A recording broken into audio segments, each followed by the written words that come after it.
I see that it's 5 o'clock, so I'll call the April 15th meeting, 2026 meeting of the Transportation Commission to order. Ariana, if you could please read the instructions. Welcome to our virtual meeting. We're going to cover a few basic items before beginning. If you lose connection at any point during the meeting, you can reconnect by clicking the link or calling the number in your original email. To members and city staff, members, if you are able, please activate your video and keep it on for the duration of the meeting. Staff, if you are able, please activate your video when you are speaking. Use the raise hand feature when you'd like to be recognized to speak or ask questions.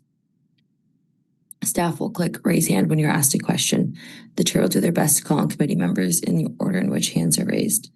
Lowering your hand will take you out of the queue. Members of the public who have registered to speak, the name you entered in Zoom must match the name you entered in registration. You will remain muted until called upon. The clerk will tell you when your time is up. After speaking, a member of the body may ask you a question. If you need to share documentation with the commission, please send it to the email listed on today's agenda. Chair, the floor is yours. Oh, thanks, Ariana. I hope you feel better. Your voice sounds like it's not all there tonight. Thank you. Aiden, if you could please call the roll. Sure thing. Yep. William Okowicz.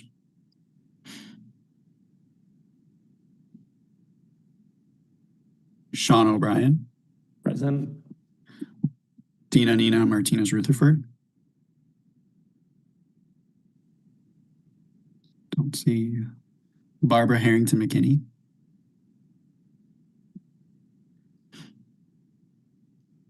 Ann Kovich. Here.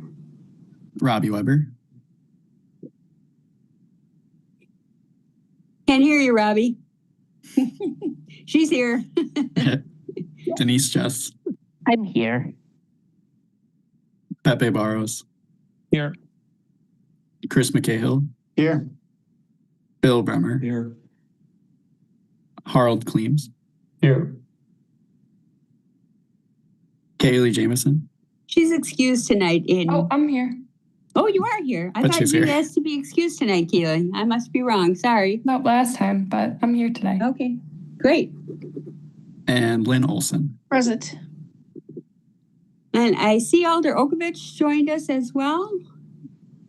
So Present. it looks like, Aiden, we're just missing Alder Harrington McKinney. Is that correct? Yep, that's correct.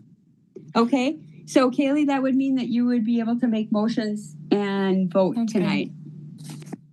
Okay. So, if there are no objections, I am going to turn the chair over to Chris McCahill, our vice chair. Significant storm damage happened in my neighborhood and at my house. So, we have no power, and I'm on my tablet, which I'm not sure how long the battery will last during a meeting like this. Plus, MG&E is actually working in my backyard with a bunch of people, and it gets really noisy every once in a while. So I think it's best if we pass the chair to Chris. Are there any objections to that? Okay, thanks. And Chris, did you get the message that we have people registered to speak on item 4? Yep. Okay, great. Just wanted to make sure before I pass it off to you. Thanks so much, Chris. No problem. And then as long as Ann's here, we're counting her as a voting member instead of chair.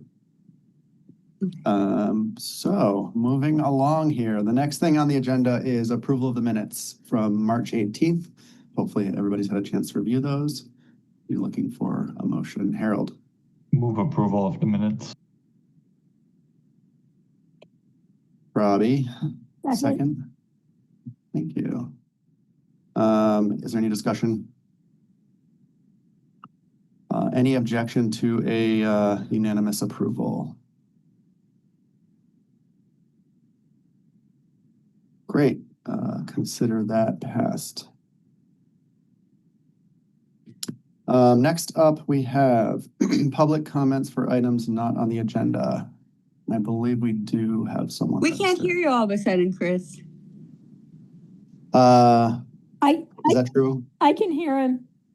Might be you, Ann. Is it just Sounds me? Okay, I go can hear ahead, Chris Chris. well. Okay. It must just be me, so go ahead. Okay. And okay, so public comments, not on the agenda, for items not on the agenda, and I believe we have someone registered. Is that right? We do, yep. So we have Bill Carter representing Union Cab of Madison Cooperative, registered in support, wishing to speak.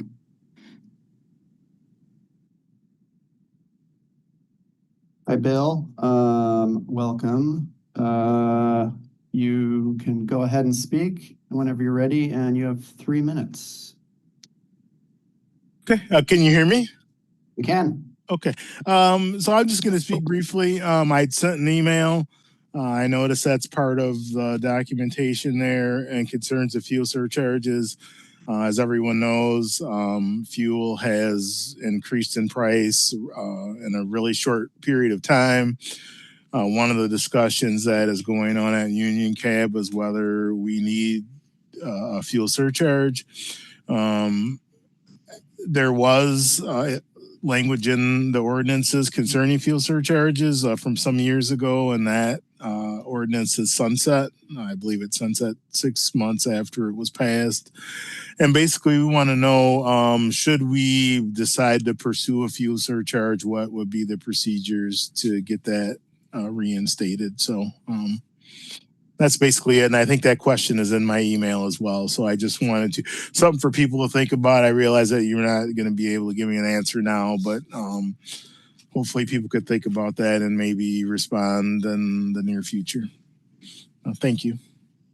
Thanks, Bill. I'm sure staff is taking note, and we will discuss if that should come up on a future meeting. Any questions for Bill?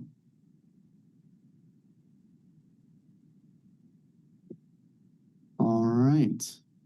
Then I think that is all the registrants for item 1. And I'm not sure if I officially opened a public hearing, but that will close the public hearing. Do I need to do that, Ann? Okay. Good.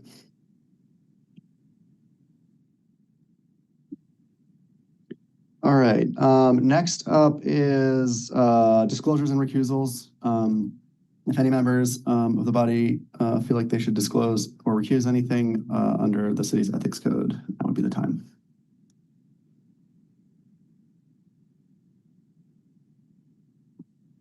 Okay, excellent. And next up is the consent agenda. We have 3 items originally listed on the consent agenda. Items 2, 3, and 4. 4 is being pulled off because of a registered speaker who wishes to speak.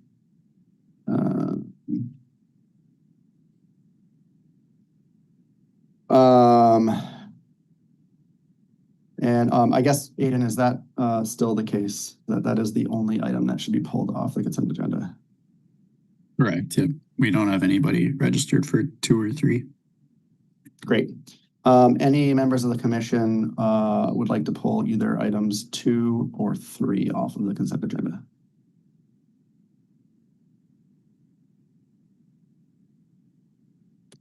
All right, then I will read those 2 items into the record. Item 2 is Legistar 92352, vacating and discontinuing Kip Circle with the plat of Marsh Road Industrial Subdivision to allow the combining of lots for the development of a new industrial site being located in the southwest quarter of the northwest quarter of Section 26, Township 7 North, Range 10 East, City of Madison, Dane County, Wisconsin. Item number 3 is Legistar 92354, approving administrative parcel transfer in ownership of 432 South Junction Road from the City of Madison Engineer, future transportation to the City of Madison Metro Transit Junction Park and Ride. A motion to approve the consent agenda. Harold. So moved. Thank you. And Bill, is that a second? That is a second. Great. And with that, I will assume unanimous approval unless anyone objects.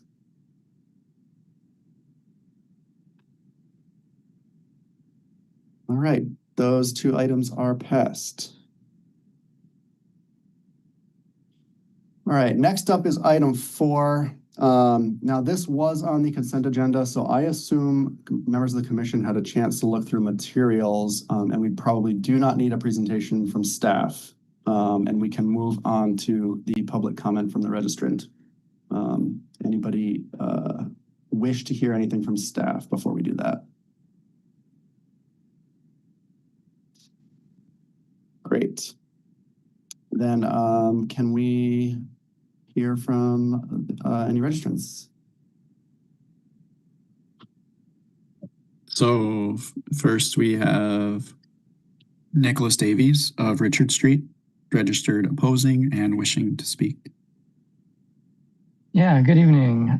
So the designs before you tonight prioritize on-street parking over the inclusion of even the most basic form of bike facility.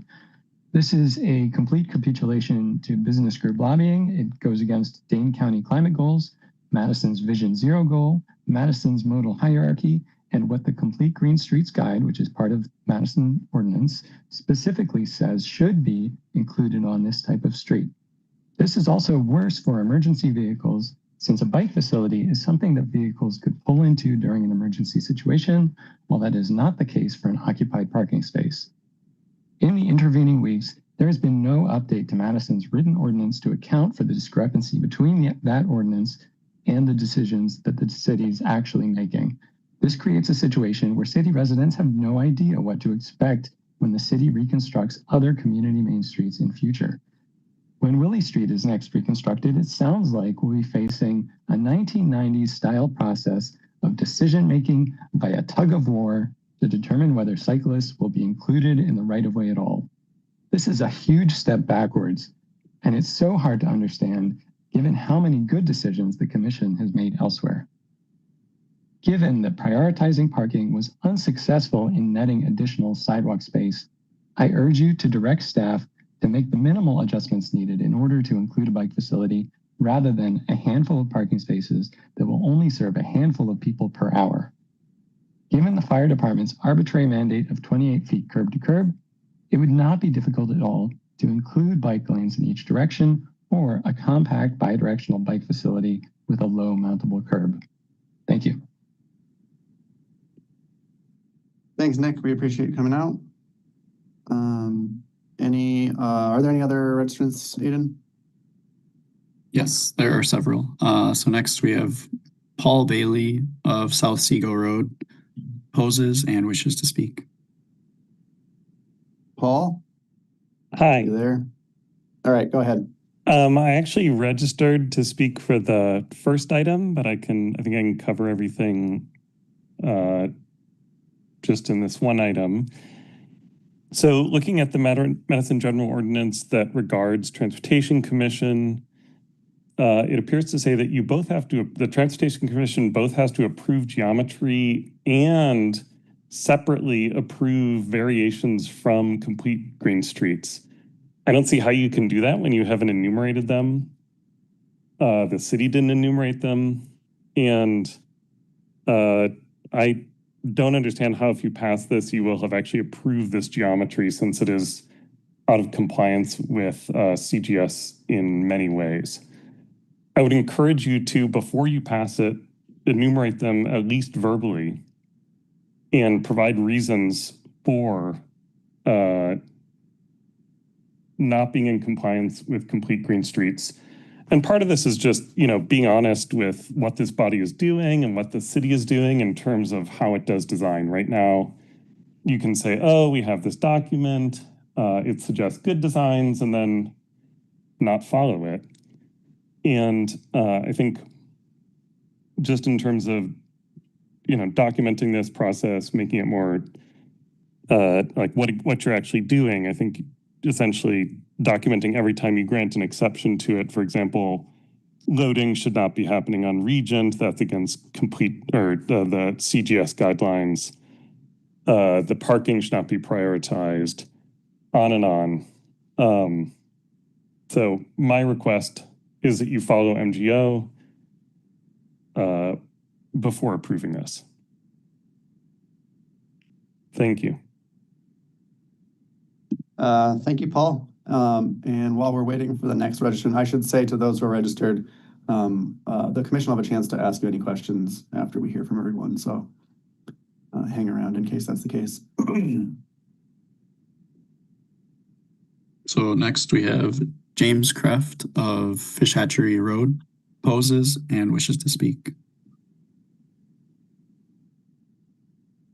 James, looks like you're unmuted. Yep. Okay. Yeah, so I wanted to echo a lot of what Nick and Paul just said. I cross and interact with Regent Street at least a few times a week, and going different places on my bike, and often going to Regent Street businesses. And I was so excited.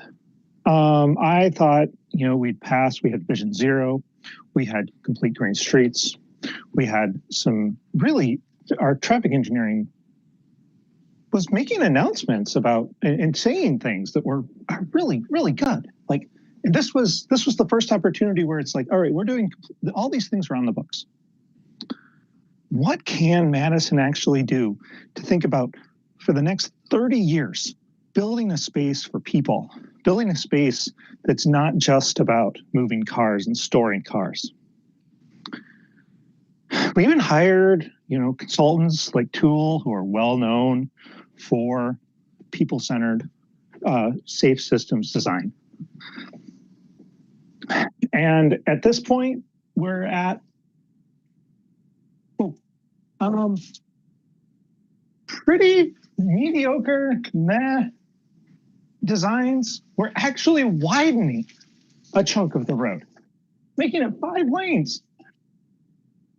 And this is not in keeping with the vision of complete green streets. It's certainly not a Vision Zero street.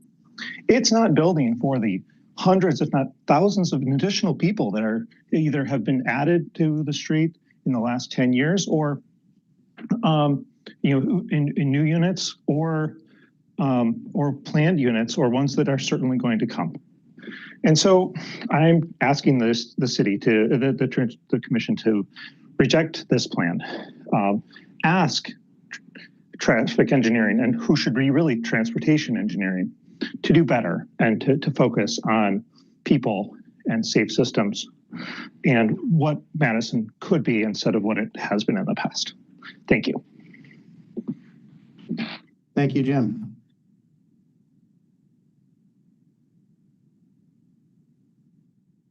So next we have Samuel Alfred Brown, Regent Street, supports and wishes to speak. Samuel, looks like you're unmuted. Thank you. Can you folks hear me? Yep, you have 3 minutes. Wonderful. I am the owner of Fabiola's Spaghetti House and Deli, Greenbush Bar, and Leopold's Books Bar Cafe, all located on Regent Street between Randall and Park. I'm also the chair of the Regent Street Business Association and chairman of the board at Neighborhood House Community Center, which has been serving the Greenbush neighborhood at 29 South Mills. I'm here to express my strong support for the city's preferred alternative for the Regent Street Road construction. Earlier this year, our business association organized a meeting of business owners along the corridor and submitted a letter outlining our priorities for the project. Our concerns centered primarily around improving pedestrian safety, strengthening connectivity, maintaining existing parking and access for customers and deliveries, enhancing lighting, and ensuring the long-term economic viability of existing businesses. I'm pleased to report that through a collaborative process, city staff have meaningfully incorporated many of these priorities into this really fantastic design.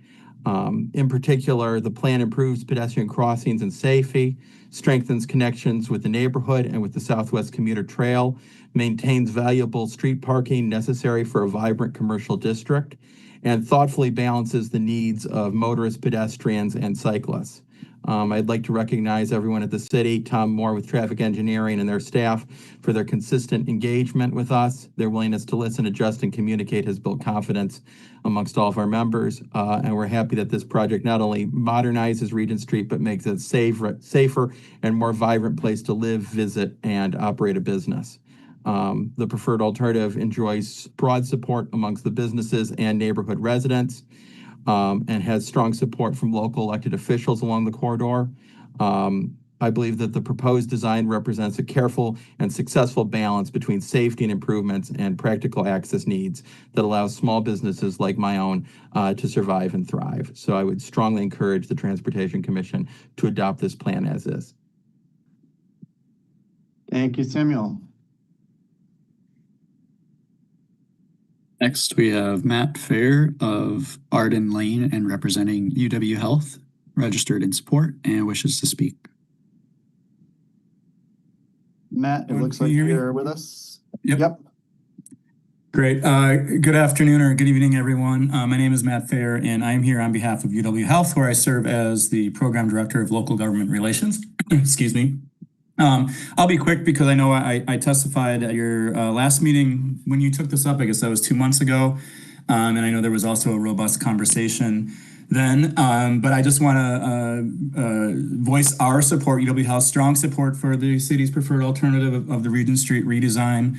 I'd probably echo a lot of comments that Sam just made. Excuse me. That, you know, we think this is has been a very good process with the city and with all involved, including the business association, which we are a part of. We think, you know, voices have been heard, and this is a very good compromise that works for our staff and our patients who work at 20 South Park and 1 South Park, both, you know, from a vehicle access standpoint, but also pedestrian access. And as probably many of you know, we're partners with Unity Point Meritor, and so we think that, you know, that the street also works for the continuation of good flow into and out of the emergency room there. So overall, you know, again, a very good compromise with some very, you know, major competing interests, and we're proud to support it, and we hope it goes forward. So that's all I have. Thank you very much. Thank you, Matt. So next we have Craig Weinhold of Dartmouth Road, poses and wishes to speak. Yeah, hello. You have the floor. We can hear you. All right. So I echo the earlier comments. A future city engineer is going to struggle about Regent Street. They're going to struggle to explain why the travel lanes are wider than an interstate highway, yet bikes, scooters, and e-mobility devices have nowhere to go. They have no choice but to illegally go on the sidewalks with the pedestrians and the abutted buildings. That engineer is going to struggle to explain why street parking is provided for large apartment buildings that have their own parking, like the new Jensen's development or the future Close and Hong Kong Cafe development. Those all have parking of their own. They're going to struggle to explain why street parking is added to the 1000 block east of Mill Street. It doesn't exist there today. Last year, a group of 58 Regent Street business owners proposed courtyards there, including one next to the historic Italian Workmen's Association. Doesn't that sound like a better use of space than creating new street parking where it doesn't exist today? The proposal before you points to, the staff presentation points to things like no connectivity east-west and the nearby bike path and the lack of all ages and abilities as reasons to not do anything for bikes and scooters and e-mobility on Regent Street. Those are all red herrings. Those are excuses not to do, to not do anything. All the city needs to do is shrink the travel lanes to 10 feet. Limit parking to one side. That will vary by block, and it'll be on the sides with the small businesses and not the sides with the large apartments. All that small reconfiguration will provide ample space for a good bike facility and on-street parking. It satisfies all the goals of complete green streets. The public information meetings that we've had several times for this, it'll satisfy the needs of event day capacity needs, emergency vehicle access, and of course the business needs for customers and deliveries. It can be done. So I urge the Transportation Commission to reject the current proposal and ask engineering for one that does provide some facility for bikes, for scooters, and for e-mobility devices. Thank you.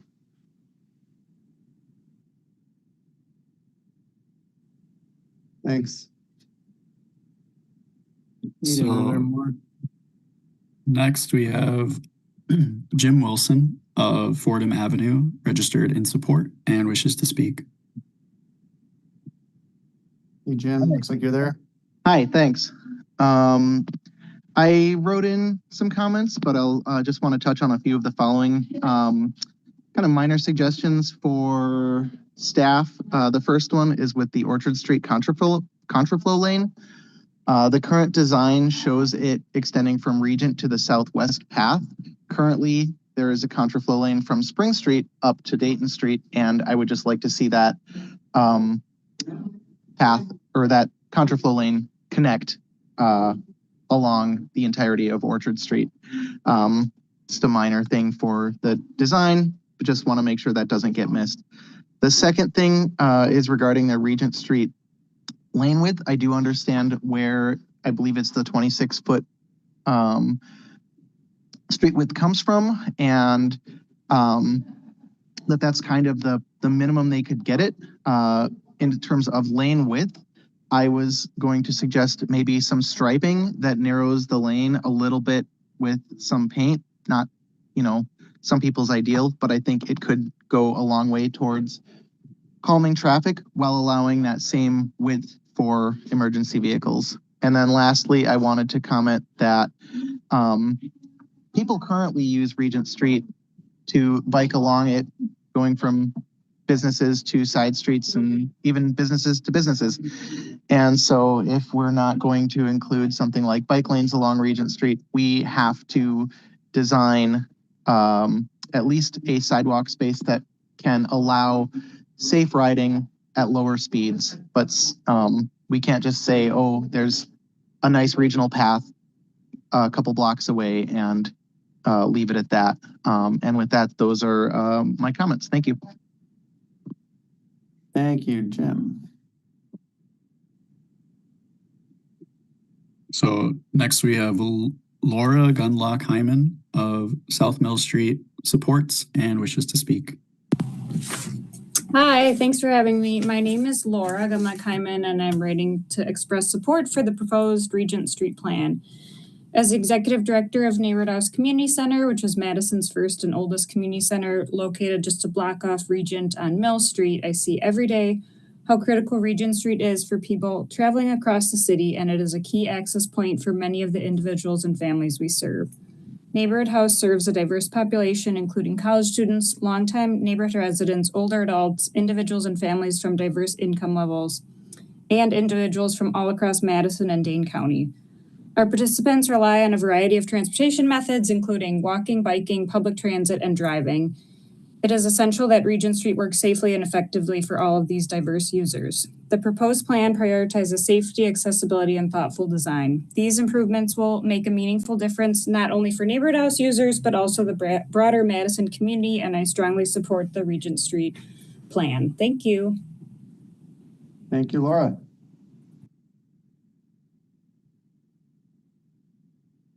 That was our last registrant for that item. Great, thanks, Hayden. Are there any questions from commissioners for registrants?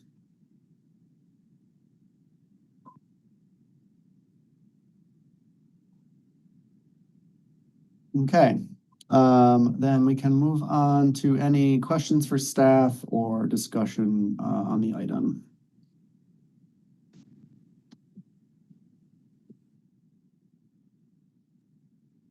All right. Yeah, Harold. Thank you, Chair. Yeah, a couple of questions based on comments that we heard or questions that I had. Let's maybe start with the widening of Regent Street in the block west of Park Street. I guess that's the 1000 block. I know we got a short presentation on that last time. I think it had something to do with BRT. I looked back at the slides, and yeah, maybe it would be helpful to just explain, like, why are we actually widening the street? Because I think as some commenters have pointed out, that just really does not seem like something we would be in the spirit of complete green streets? Yeah. So I can kind of share while I talk about this. So this was just from the presentation that we did last time. So the difference here is this is going to be this intersection is going to operate much differently with north-south BRT than what it does today. So with north-south BRT, it's going to take more signal time from this signal phasing. And we've modeled this under the current lane configuration today with the new BRT configuration, and the intersection fails during peak hours. So, this is the current configuration on southbound Park Street. There's a right turn lane, 2 through lanes, and a left turn lane. Those are going to get consolidated a little bit, and then there's going to be a BRT station for on that north leg. And whenever there's a station, we provide a queue jump, so that queue jump takes more time from the signal phasing. So it just leaves less time for Regent Street to get green time. So the intersection just fails, whether Regent Street fails or Park Street fails, it's depending on how we do the signal timing, but there's no signal timing or phasing that we can do to make the signal operate in any acceptable manner with BRT during peak hours. So we went through, I think, every possible configuration on Regent Street to try to make this work. And what we found works best is adding a through and right lane and separating out the left turn lanes on the west leg of the intersection. So this keeps the scope of our project the same. We don't have to get into the east leg or the south leg. We can set this up that it will operate well for BRT. It's still at a level of operation of, or a level of service of D. So that's kind of the lowest level of service we want to go to with any design. So it will still be fairly congested during peak hours, especially the afternoon peak. Likely people on Regent Street may take 2 signal cycles to get through the intersection. And that's with the added lane. So our options are don't add lanes and the intersection just completely fails, or add this to make it work in an acceptable manner. I think I do, and this volume kind of shows how that section of Regent Street has a lot more volume than to the west, and that a big part of that is the hospital traffic. And as you go east, more traffic is coming in to use Regent Street. So that's the reason, if we had a way to make it work with fewer lanes, we would do that, but it's really just to make it work in any sort of acceptable manner during peak hours. Thank you. Can you maybe speak a little bit more? I mean, I think I know what level of service and all that means, but I think for the purpose of commenters, like, what are we talking about when you say the intersection fails? Like, for whom does it fail? What does it mean in terms of travel times and all that? Yeah, so this table kind of sums it up. So we're at D.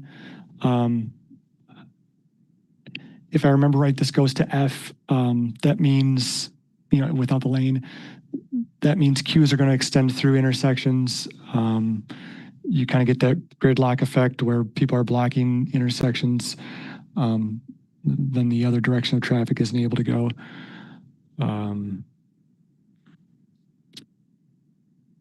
So we're talking long delays. I don't have the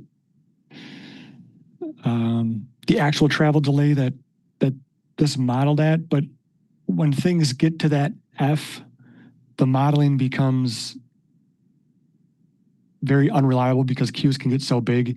It's hard to tell how much effect that would have on cross streets and things like that. But it's just generally, not something that's done for design to design new streets to operate at a failing level. Okay, thank you.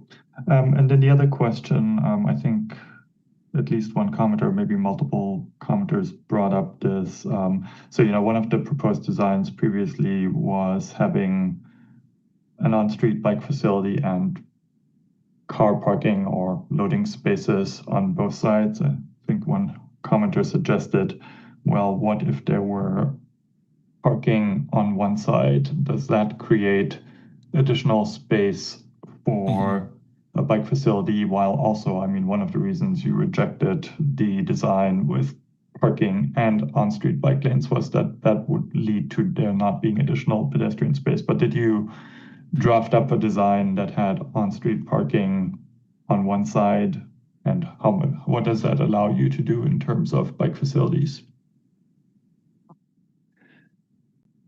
Yeah, we didn't draw up just one side because of the delivery issue. So we again, this is from the previous presentation. If you remember, we went through, the lack, how other community main streets, when you have other parking options or delivery options for businesses, maybe in the back or on the side streets, we don't really have that here. We've got a lot of deliveries on the block faces. So if we were to just put parking on one side and put bike facility on the other side, we're going to have the issue with delivery trucks. And what we see is delivery truck drivers, a lot of times, regardless of what we sign it as or what the enforcement is, they're going to stop as close as they can to get to their business because they've got deliveries like this, and they figure if I'm here for 10 minutes or 15 minutes, I can get my delivery in, get out of here before I get a ticket or anything like that. We see that throughout the city. We see, unless it is physically blocked off, we would have to do something where there's bollards or something to block it off. And then it becomes an issue for the business that, they're unable to get deliveries. We'd have to do something off the side streets and have delivery drivers, roll their deliveries on the sidewalk. It just becomes very difficult for businesses that face the street.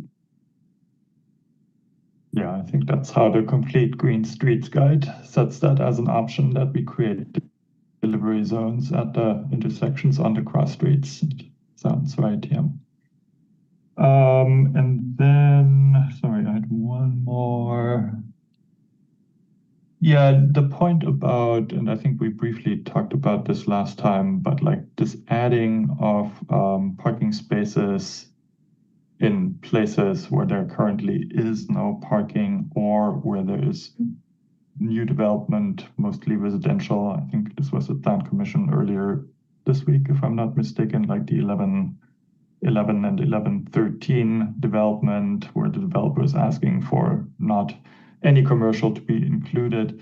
And so, yeah, maybe you can speak again, like why are we adding parking in front of the Dean Clinic, the former Dean Clinic as well? Like, why are we adding these spaces when we now have the opportunity, like new things are going to build there, and we can build these new developments in a way that does not rely, that does have loading zones on premise, that does have access for residents on premise and parking. Yeah, so, and this was one of the things that we modified since the last time we were here at TC. So this was the previous design that we showed. This is the new design. We added in another mid-block bump out, reduced the parking a little bit. but we still felt it was important to add some level of parking and delivery zones on that block face for if we want to continue the community Main Street type of street with those types of businesses on that block. It would be very difficult to try to have those type of businesses facing Regent Street if we don't provide any sort of loading or parking on that block. There really isn't an option on Mill Street because of the volume on Mill Street. We've got the left turn lane separated out from throughs and rights, so we wouldn't be able to have a delivery zone here. Brook Street is also busy with hospital traffic, so they would be very limited in access for deliveries. We also so we're reducing this from today. There's essentially 2 eastbound through lanes here today. We're kind of keeping the curb where it is, but converting that 1 eastbound through lane to the parking delivery zone. So it's not that we're expanding out the street. We're reducing it down to 1 lane in that block.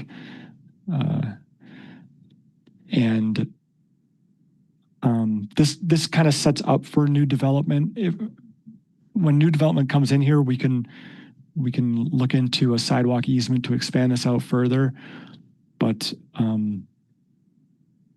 yeah, we felt it was important if we want to convert from this style of business with a parking lot to something that, street facing, more of a community Main Street type of block to do this. And does that reasoning apply to the 1000, the north side of the 1000 block as well, where currently it's a no stopping standing zone, and you propose to add parking there or flex? Right. Yep. Okay, thank you. That's all I have for now. Thanks. Before I move on to the next person, I see one of our registrants has their hands raised. We do see that, but we won't be taking any more public comments. Alder Okovic. Thank you, Chair. Tom, I was wondering if you could talk about, this is something that we got a lot of comments about, but the width of the lanes. So they're up to 14 feet wide in some of the locations. Mm-hmm. Could you explain why we're not going with like a smaller 11-foot wide width? Yeah, if we went to, I don't know if I have a specific slide in here about that, but it was due to the emergency vehicle access. So the big thing is providing the 28 feet for, let's see, for drivers to pull over to allow an emergency vehicle to go down the middle of the street with drivers pulled over on each side. Because this is such an important route to the emergency room, and there's so many of those calls. If we weren't to provide that street width, anytime there's congestion, ambulances, fire trucks are just not, they could be in a situation where they can't get through. So by providing the 28 feet, that kind of gives the guarantee that those emergency vehicles can get through. So we met with fire and police, and that was made very clear that that is a major issue for them, and they would not accept anything narrower than that. But that's not actually in any of our codes or ordinances. No, it's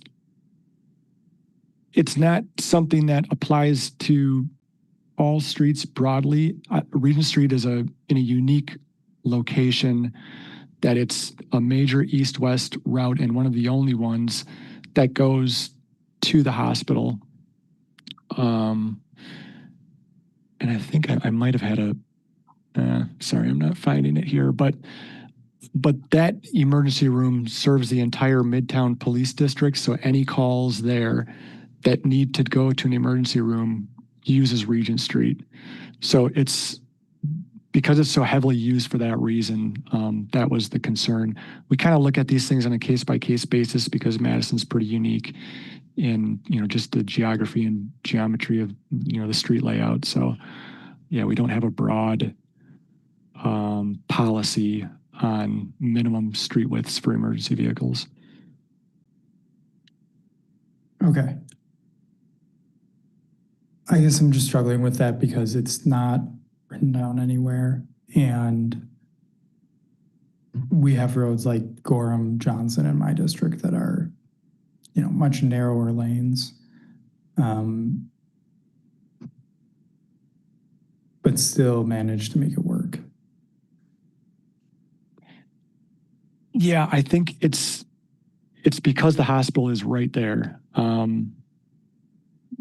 There's this ER, there's the UW hospitals in the area, but it's really this one that gets most of Madison's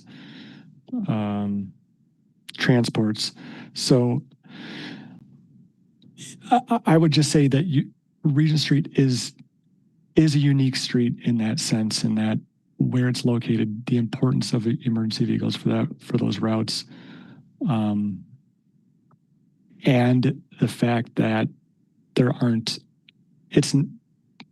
you can't just go off to a different street. If you get stuck in there, you're going to be stuck. You don't have the option to use an alternate route a lot of the times. And is Regent Street 28 feet wide everywhere now? It's the 28 feet is the minimum between kind of the parked cars for this plan. So this is based off of how fire and police navigate Monroe Street and Williamson Street. So those are similar streets with on-street parking that Regent Street is designed as. So kind of using those with their experience on those streets,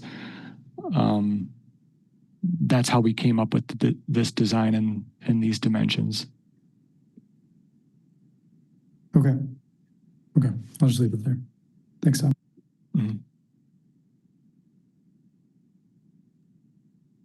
Harold. Thank you, Chair. Regarding the emergency vehicle and 28 feet, I think one commenter or one public registrant brought up this idea of using striping, or maybe I would add a really low, very mountable median in the middle to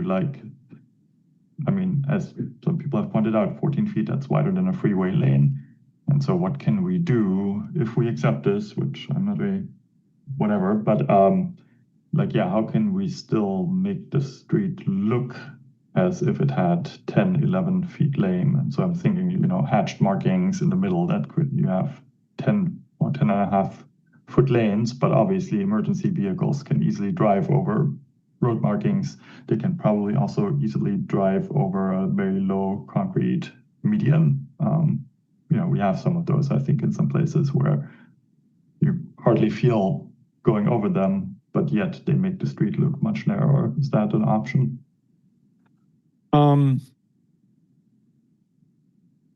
That's something we consider the full type of concrete median down the center line. That's another concern. But yeah, with a mountable type of thing or just markings, one of the secondary issues, I don't know if I have a good plan sheet to show here, is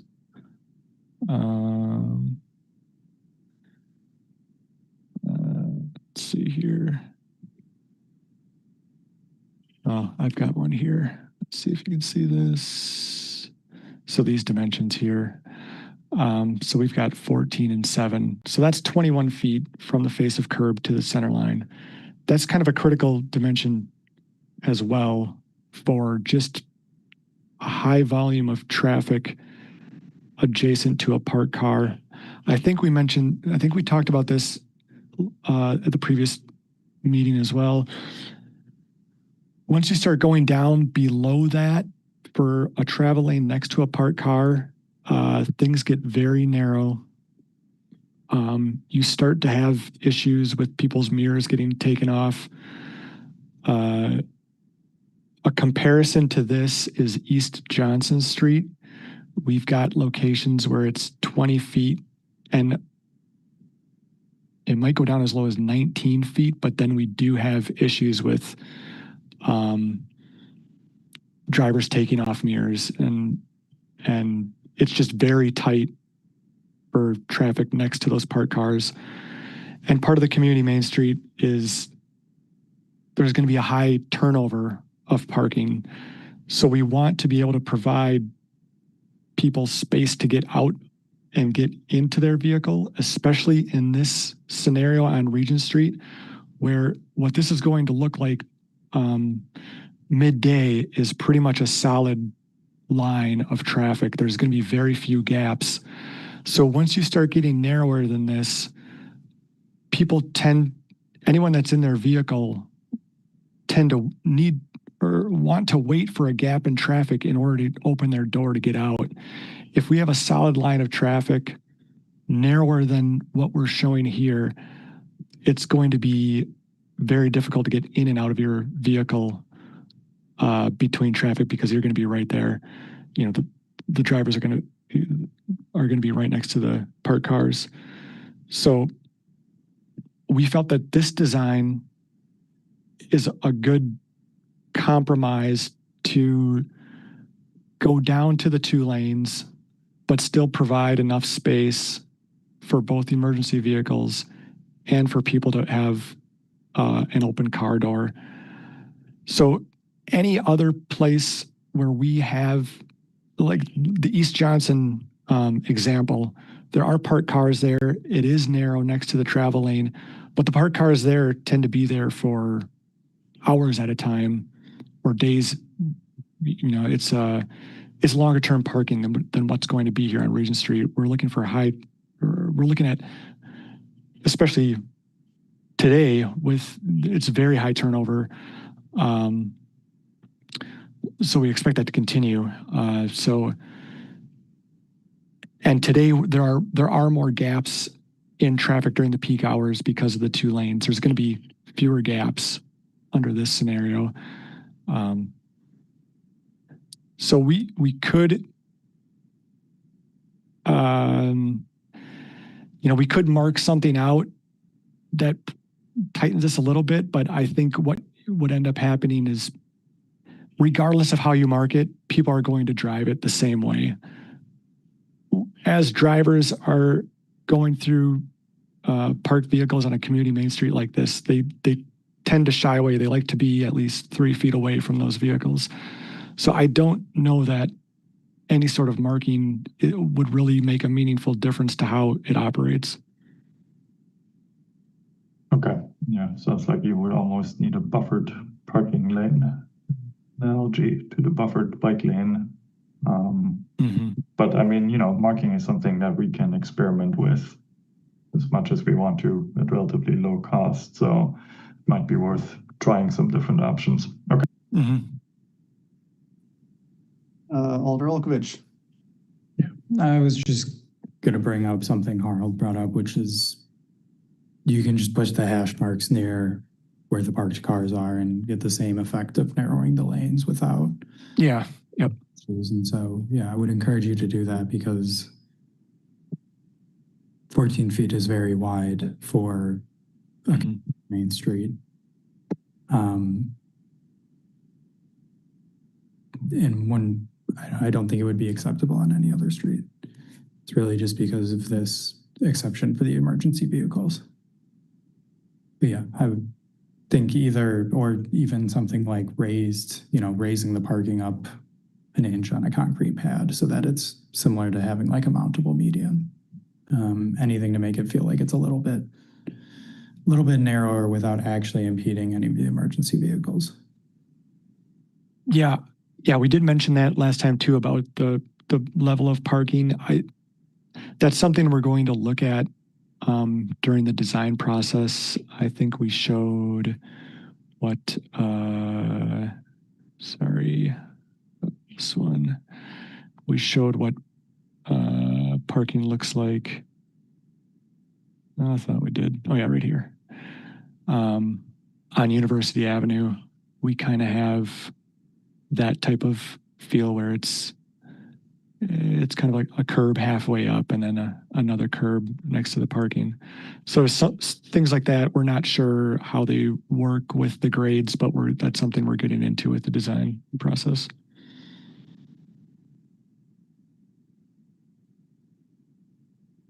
Is that it, Alder?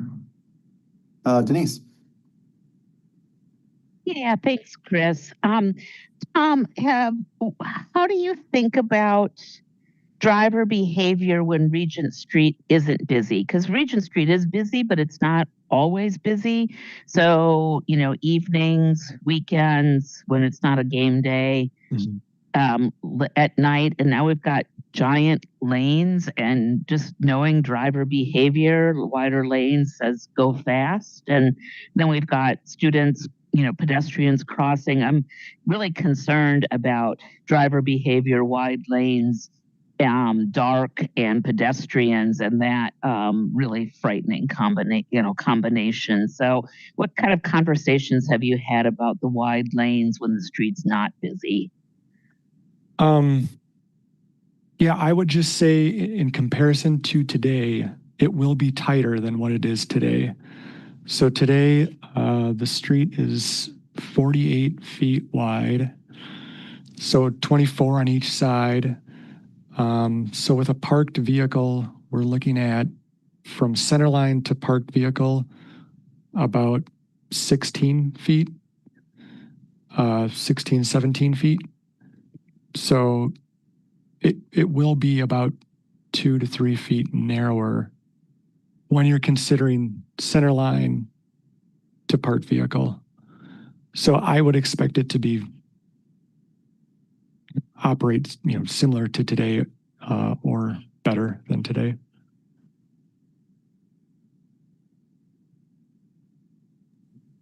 Denise, I'm going to assume that answered your question unless you... Great. Thanks. Any other questions for staff?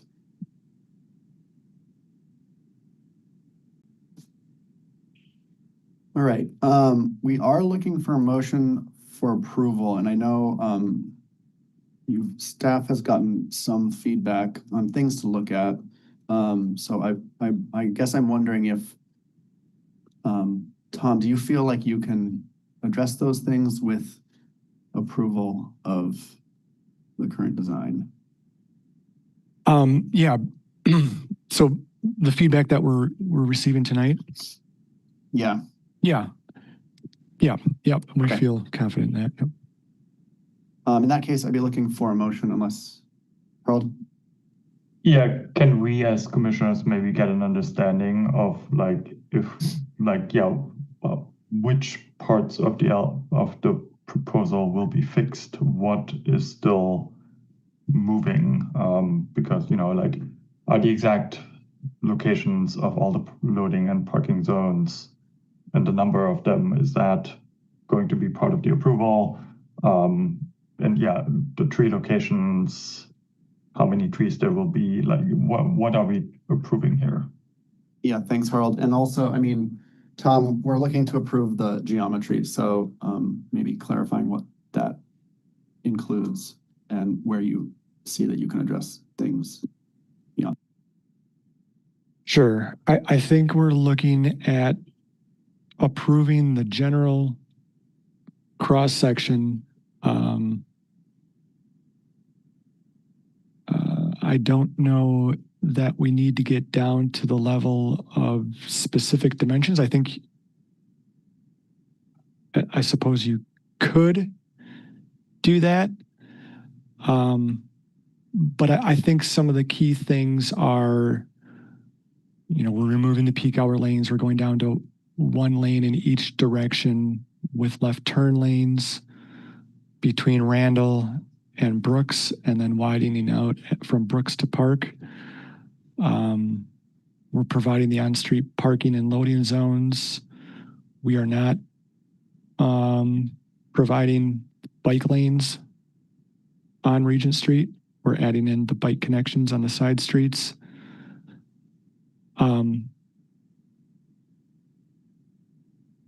I think it depends on how specific you want to get. If you want to see any changes, so we do have a plan attached that had revisions from the previous TC that we presented at.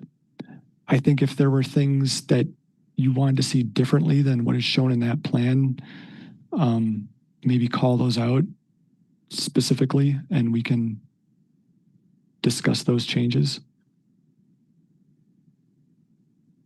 Thanks, Tom. Robbie?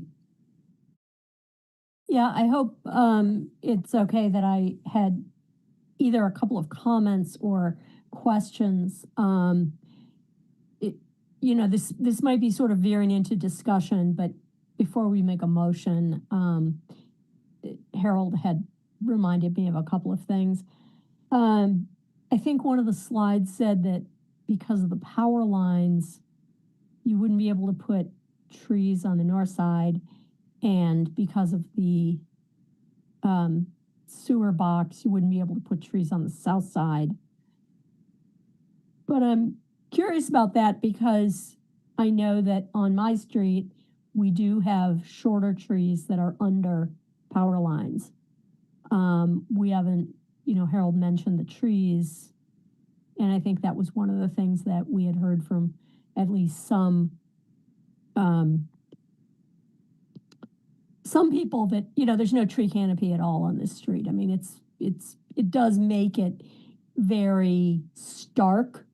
And we know that trees also tend to slow traffic down and for pedestrians provide some amenities, some shade, a feeling that it's a more walkable street in general. So I just would like some clarification on that. Yeah, thanks. So I prepared this slide. So the last time we were here, we were showing 9 canopy trees on the north side. One of the comments the commission had was to look into additional trees. So we are planning with this project to underground the utility lines that are on the north side.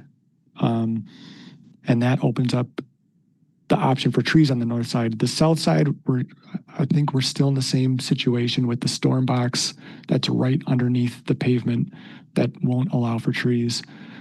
But the north side, we took another look at the north side and we added in 8 more trees between the parked cars and the sidewalk on the north side. So we're now up to 10 canopy trees, those, the big trees, where there's a lot of space, and then 8 narrower trees that are between parked cars and the sidewalk. So we're up to a total of 18 trees, where right now we have 0 trees. So I think a huge improvement from that aspect of going from overhead utility lines everywhere on the north side to replacing those with 18 trees.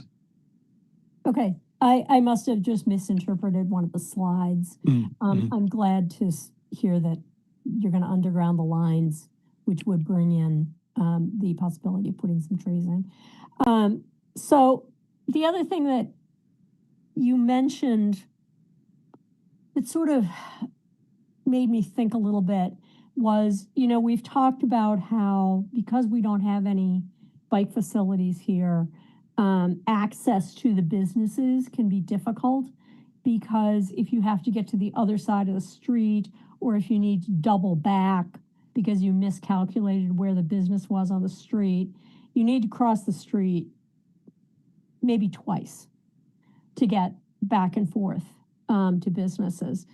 And, I haven't really heard anything about improvements to the crossing of the streets. And you had mentioned that it's difficult to get out of cars because there's a solid line of cars, so there's no gap in traffic. Well, that makes me think, well, then how do people cross the street? So, maybe you can just remind us what the improvements are for the crossing on the adjacent, the streets that intersect with Regent. Yep, sure. So the two major crossings that are used by pedestrians are, especially Orchard Street. That's a major one, and Charter Street. So after the meeting, we went back. One thing we added was looking into the kind of half raised intersection like we have on Monroe Street right now. So it's a raised intersection, and that's what the cross hatching is showing, the limits of that.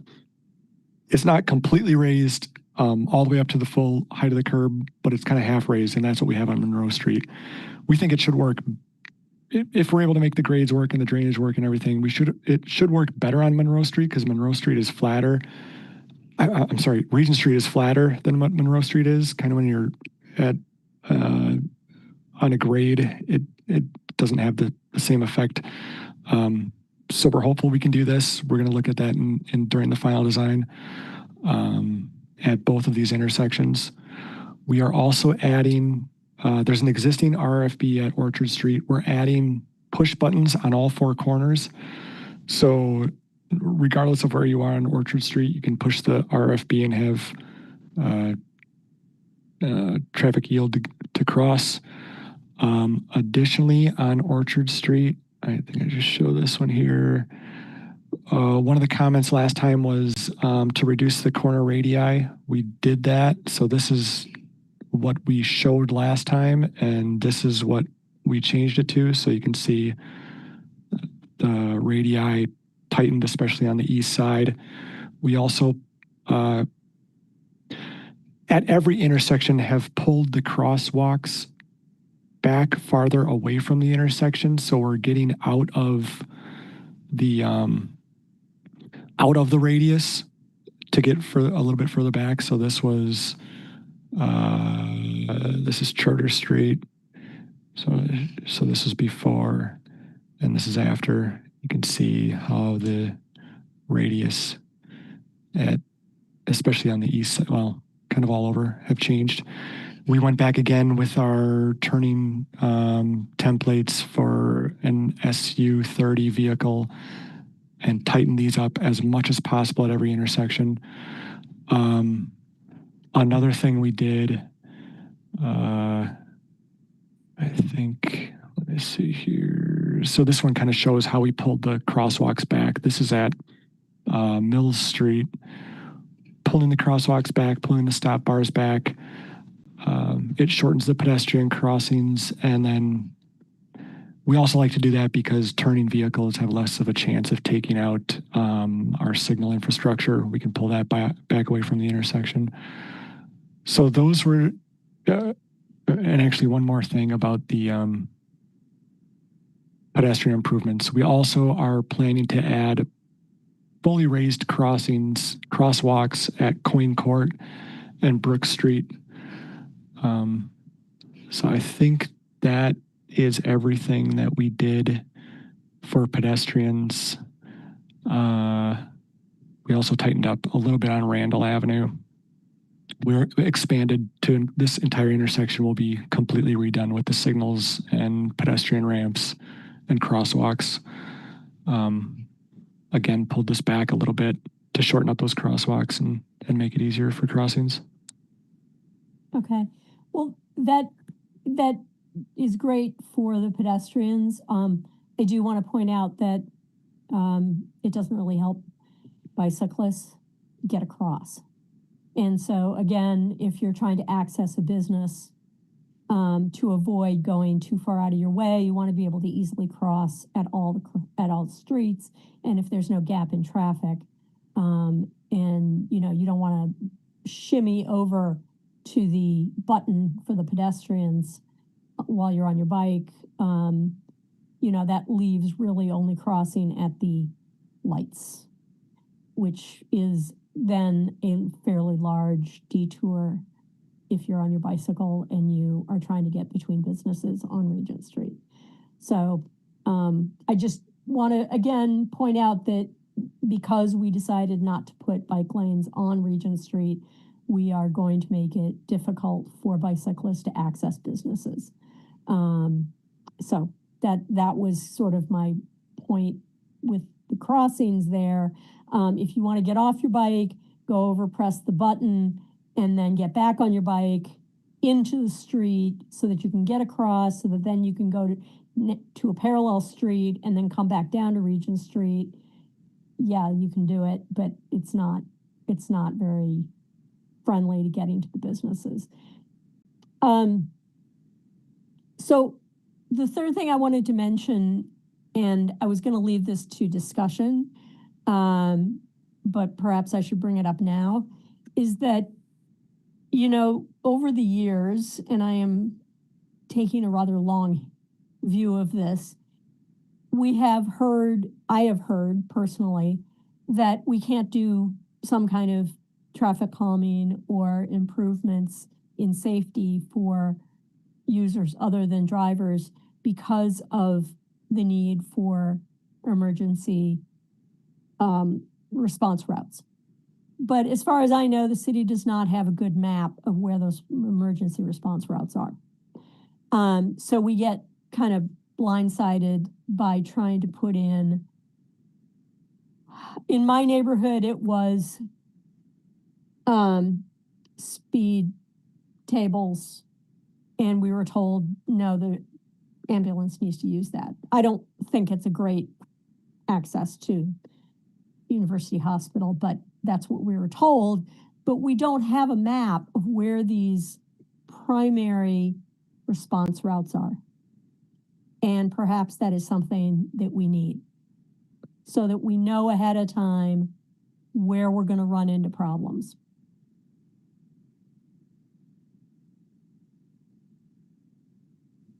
Thanks, so Robbie. that's it. Thank you. And just a note for the commission, I think in the earlier question period, we were veering into feedback. So I think we're in discussion now if anybody's waiting for that cue. Harold, you're up. Sorry, but I have a question still. Regarding the trees, Tom, I also remember from last time that there was this issue like, yes, undergrounding, we're going to do it, but there's still going to be poles and there's still going to be lines going at least to the existing buildings, and that will still interfere with trees. Do I remember that correctly? Yeah, I think it'll be minimal. There will be poles. We can still get trees pretty close to the poles. Most of the lines are going to be going north-south across the street. So I'm not too concerned with fitting these trees in with what MG&E had planned for poles that will remain. A lot of what is going to remain is going to be heading north-south. So. Okay. And so when it says narrow street trees, are we talking, I'm thinking Monroe Street, the ones that were planted, is that a kind of model where there's a tree grate and like, I mean, they're pretty small still. Is that what we're talking about? Yes. Or what is an example of a narrow street tree? Just so I have a mental image. Yeah, I would say Monroe Street. If you think about Monroe Street, that's what it would look like. We haven't had an in-depth discussion with forestry on the exact tree types. I think we would still look at the expanded soil cell, Silva-cell type of treatment for the roots. Again, some of that depends on final design and where utilities are. I think we can fit that in, but yeah, wherever we can, we likely will. Mm-hmm. Then for the narrow street trees where they are next to the parking, so if there were not the parking, we could put a tall tree there? Yeah. So that's the trade-off that we're making? Yes, yep. Okay.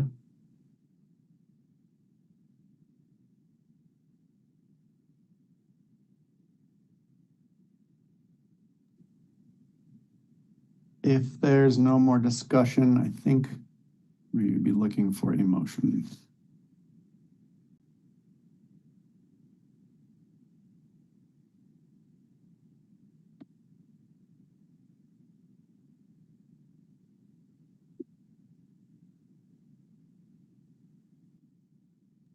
So, Bill, I'll make a motion for approval of the plans as presented this evening with Tom's explanation of the changes that he made from the last presentation at our previous meeting. Thanks, Bill.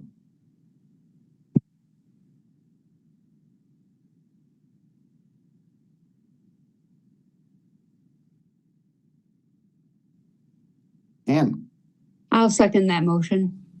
thanks.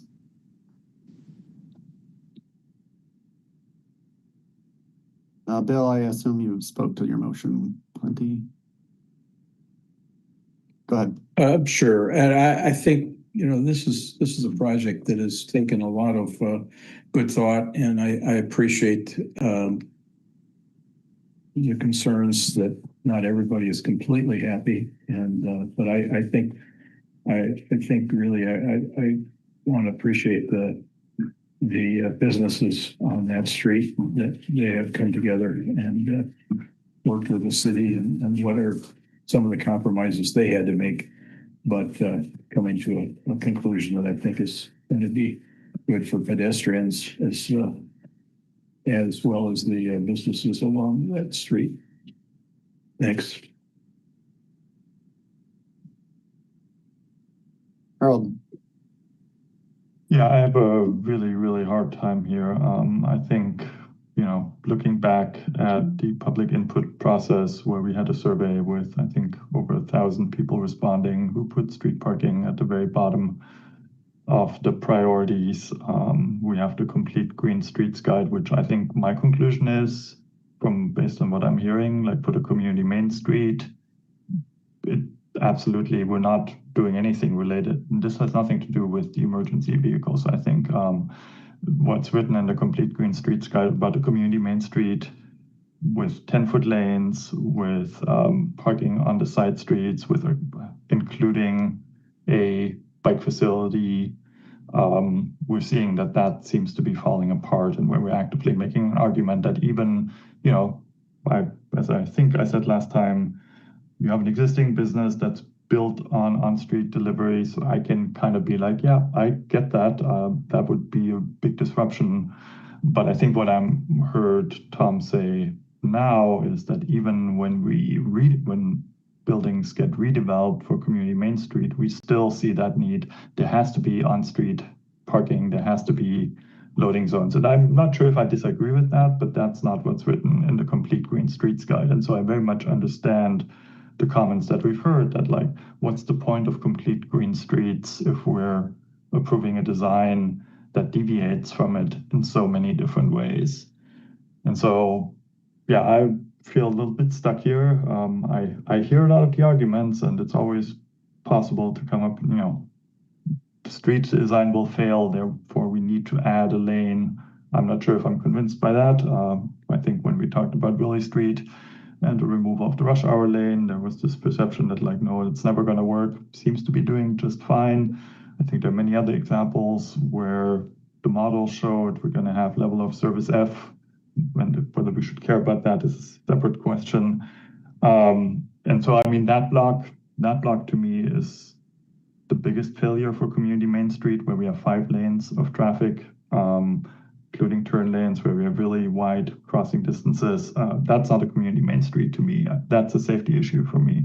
So I'm not sure if I can support this. Unfortunately, sometimes I don't have better ideas. I think we can make some small improvements. I would be very interested in seeing more canopy trees. You know, yes, we need loading zones. Maybe we don't need as many as are being proposed here. Yeah, that's where I'm at. We need to go back to the complete Green Streets Guide and ask ourselves, is this actually the design guidance that we want to use? And if we're seeing that we're deviating from it over and over again, then something's not working and we need to do something about it, be it changing the guide, be it having another discussion about emergency vehicle access. Thank you.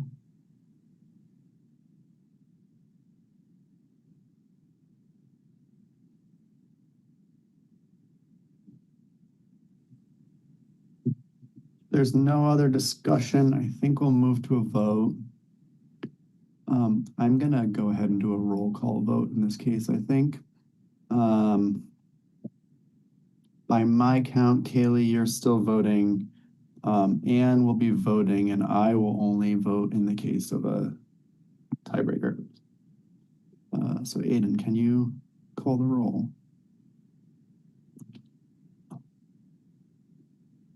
Sure thing. Yes.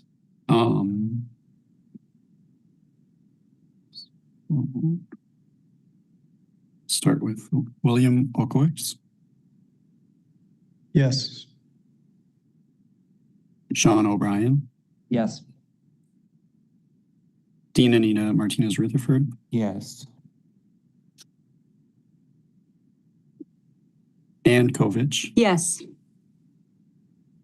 Robbie Weber, No.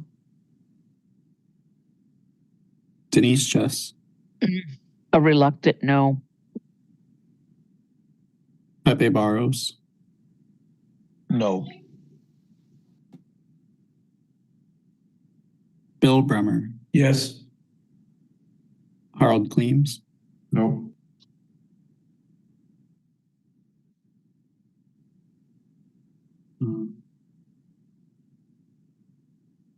Haley Jameson, No.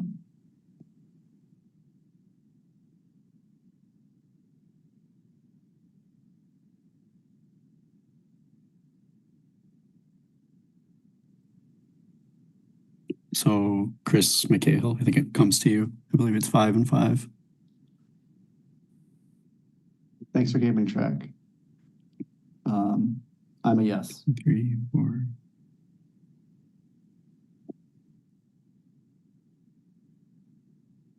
I counted that the same way, Aiden and Chris.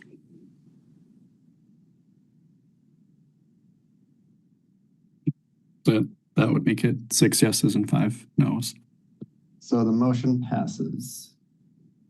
Thanks, everyone. I think that was some great discussion, not an easy call, and definitely a test of complete green streets and the challenges of projects like this one. But hopefully Tom and staff will be working to make this outcome even better than it is right now. So thanks, everyone. Okay. The next item on the agenda, number 5, is WisDOT Park Street Extension. And my understanding is that staff would like to postpone this presentation. That is correct. Stuff. We are waiting for some information from WisDOT, which will allow us to fully explain this and fully present this. So we would rather have this discussion at the next meeting, by which time we think we'll have all of the information we need. I think we're probably ought to pick a date. So I'm wondering, Christoph, if April 29th would be okay. Should we plan on that? It should be okay, but I will double check with them in advance of that. And we will know within 2 weeks, I think, of whether we'll be ready to go. Okay. Harold. Move to refer to the April 29 meeting. Ann? I second that motion. Thanks. Any discussion on that? And without any objection, I will assume unanimous approval.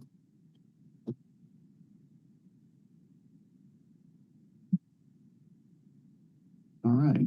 Thanks, everyone. And thanks, Christoph. Next up, item 6. This is potential short-term solutions to improve traffic safety on Park Street and other similar streets. Do we have a staff presentation, Yang?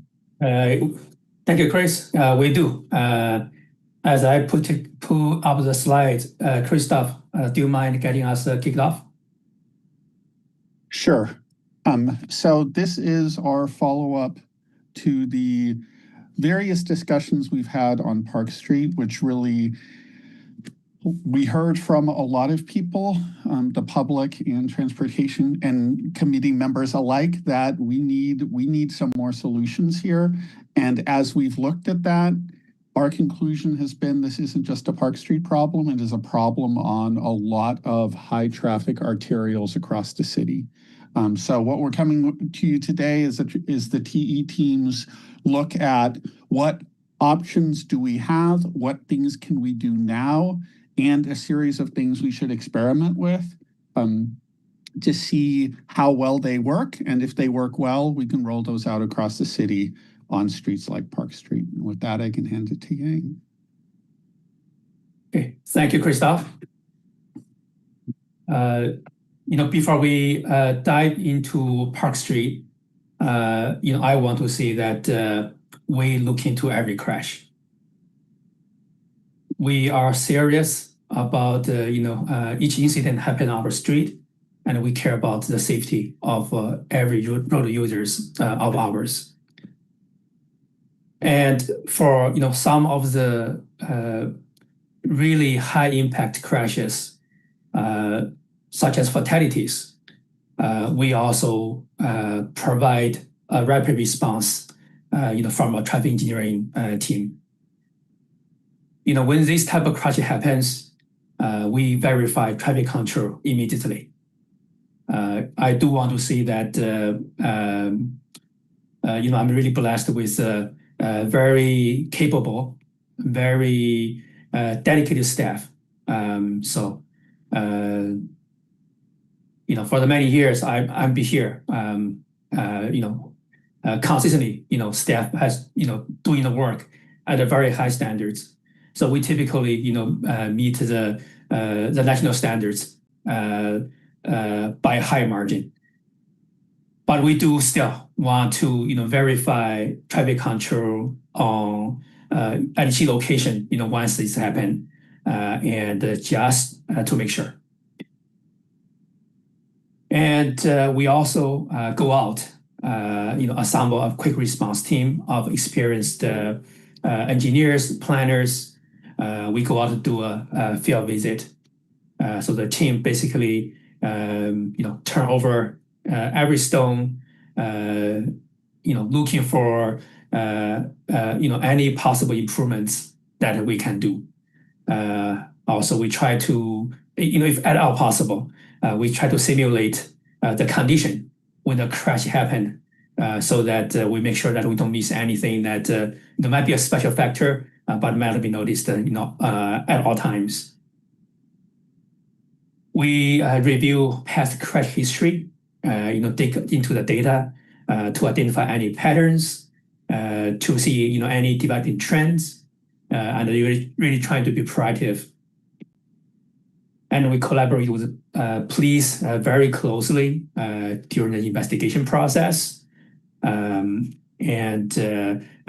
use the information identified, helping our work, but also kind of provide input, for them as well. And we review police reports when they are available. That will become of official record. So we work together very closely, again, to understand the factors involved in the crash, and then identify any possible short-term measures to be implemented quickly. Sometimes, very quickly once we learn it, and also identify longer-term safety improvements.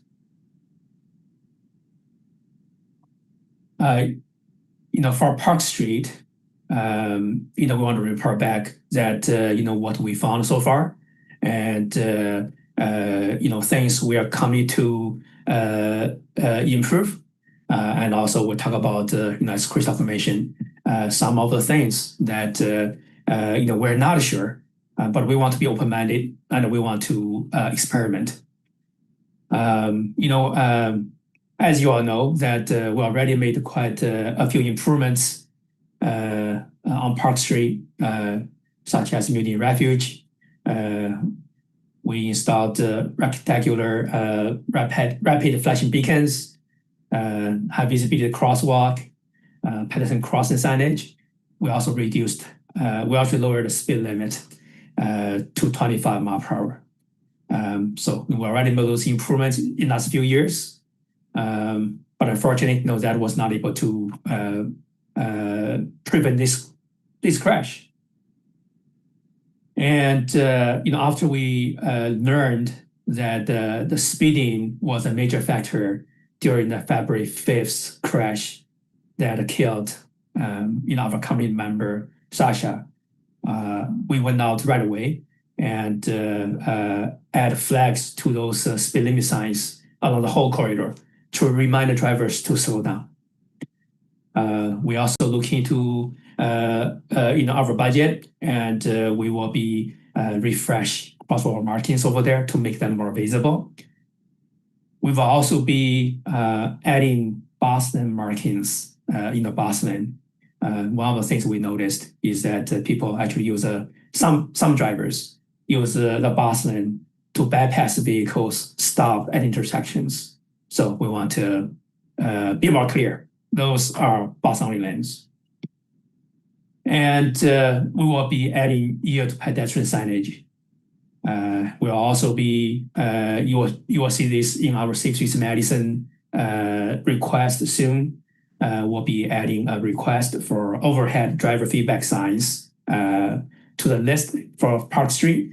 Try to give active feedback to drivers on how fast they drive. And we want to add additional traffic signals along the corridor. So those were part of proposal of our BRT project. So next I'm going to ask my colleague Sean to talk more about each individual of the safety measures that we are already coming to do. Sean. All right, thank you, Yang. So one thing that we like to do periodically when we see speeding issues is put up orange flags on the existing speed limit signs to remind drivers and reinforce drivers of the speed limits. And it's a really low cost, effective way to remind drivers, of the speed limit, kind of get their attention a little more. So shortly after the accident, that was after the crash, that was one thing that we identified right away to help with that issue and let drivers know of the speed limit. Let me go to the next slide. We also looked at the intersection in particular, and if there's any improvements that could be made quickly, within, in the spring. And we do plan on adding more signage, for this intersection in particular. As Yang mentioned, we are going to be remarking with our epoxy contract South Park Street. So this whole area will get new markings, including the crosswalk, to help reinforce the crosswalk there and the crossing. Go to the next slide. In this area, I think there's been a little confusion. We have some signage in some areas. We have markings in some areas indicating that the rightmost lane is a bus bike lane. So with our remarking this summer, we're really going to look at formalizing that and reinforcing that, adding in more of these markings to really let drivers know that this lane, is only for bus, bikes, and right turns. Because that is an issue that we have been seeing, is that people driving in that lane, using it to pass. So we really want to add more markings and kind of leave no doubt that that is what is supposed to be happening in that lane, and discouraging drivers from using it to pass other vehicles. Go to the next slide. As I mentioned in the couple slides before, one of the changes we're looking at making is adding these yield triangles, which currently only exist in one direction, and the yield to pedestrian signs in the median and in the terrace, just signaling to drivers where they should be yielding, where they should be stopping, to allow people to cross. It gives a clear indication. Currently,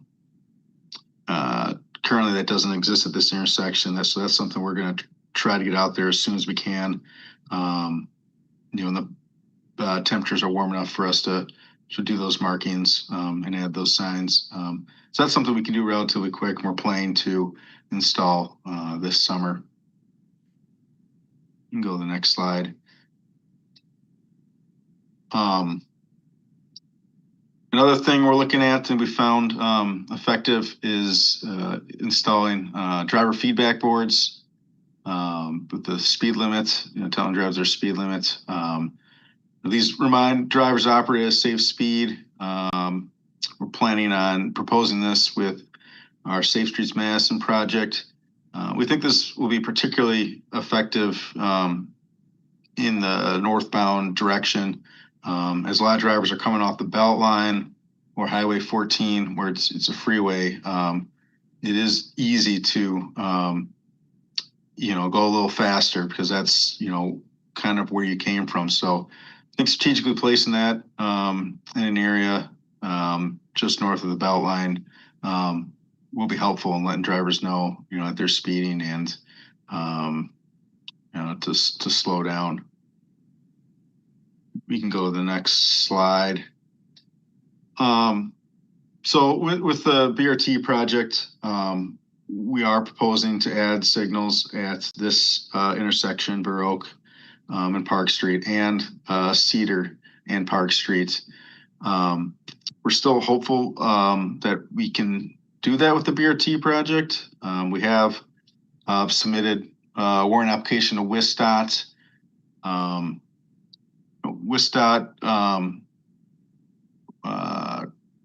WISDOT responded saying that there's no volume traffic signal warrants or met the intersection. So they were not likely to propose it, or not likely to approve it. And so the city is currently negotiating with WISDOT on a jurisdictional transfer on Park Street. That would give us control of Park Street and the ability to install signals, and would not require WISDOT approval. So that's kind of the avenue that we have to take if we want signals at these intersections, which we do, and is really necessary for the BRT project to function well. Okay, thank you, Sean. With all those things said on Park Street, we do want to recognize that the tragic crash on Park Street is actually emblematic of a larger problem. Park Street is only one of multiple high traffic, multi-lane major arterials in our city.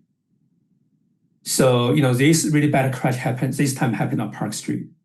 But we're really concerned that it could happen at a lot of different other locations in the city, such as Packers Avenue, Northport Drive, East Washington Avenue, which already did quite a bit of work on, as you know, the past few years.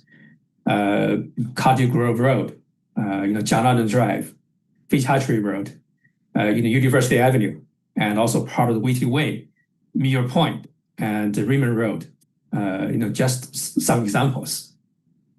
So, we really want to not just focus on one street for making improvements, but, really trying to, make improvements on Park Street, but also proactively on many other similar streets as well. So we did some analysis, and I'll ask Tom to talk about what we found on the major factors involved, and also some of the potential countermeasures that we may have. Yeah, so this is we looked at crashes in the previous 5 calendar years, and we looked at crashes that were flagged for speed by the officer in the crash report.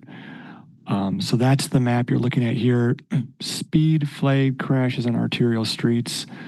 The circle color is related to the severity of injury. So blue are property damage only, yellow are injury, orange are severe injury, and red are fatalities.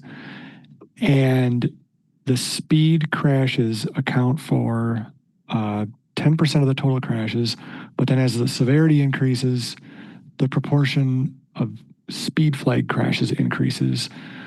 So I think intuitively that makes sense, but just looking at the statistics here really calls out how much of an issue speeding is, and how it relates to severity of crashes. Next slide. We also looked at crashes versus volume by time of day. And so crashes are the red bars, volume is the orange, and you can see how there are disproportionately higher number of crashes during the overnight hours. So, that's the time when there's the opportunity for higher speeds, there's less volume, streets are open. But we thought this kind of represented that well about how crashes are distributed by the time of day here. Next slide. So yeah, we just want to talk about it, in the best case scenario, we would reconstruct a street, do the things that we want to do, but those reconstructions kind of come over, a lot of planning, a lot of expense. So what we have in our toolbox for neighborhood streets, for short-term things, is much greater than what we have for major arterials. So the green here represents that it would be an appropriate option for that type of street. Yellow is possible, and gray is inappropriate. So you can just see how much more is available to us on residential streets and collectors. And once you get to arterials and major thoroughfares, our options become much more limited.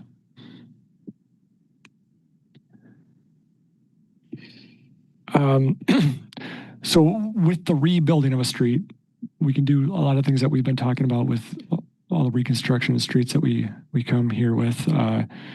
Narrower lanes, adding trees, adding medians, completely redesigning the intersections, changing the geometry, changing the complete type of intersection. We can go to a roundabout or things like that, road diets, lane removals. But as I mentioned, that's expensive, requires a lot of planning, design. It's a long-term process, can take multiple years to get to the construction point. Construction can take a year. So it's not something that's quick and easy. Next slide. So just looking at things, what we can do without doing that full reconstruction.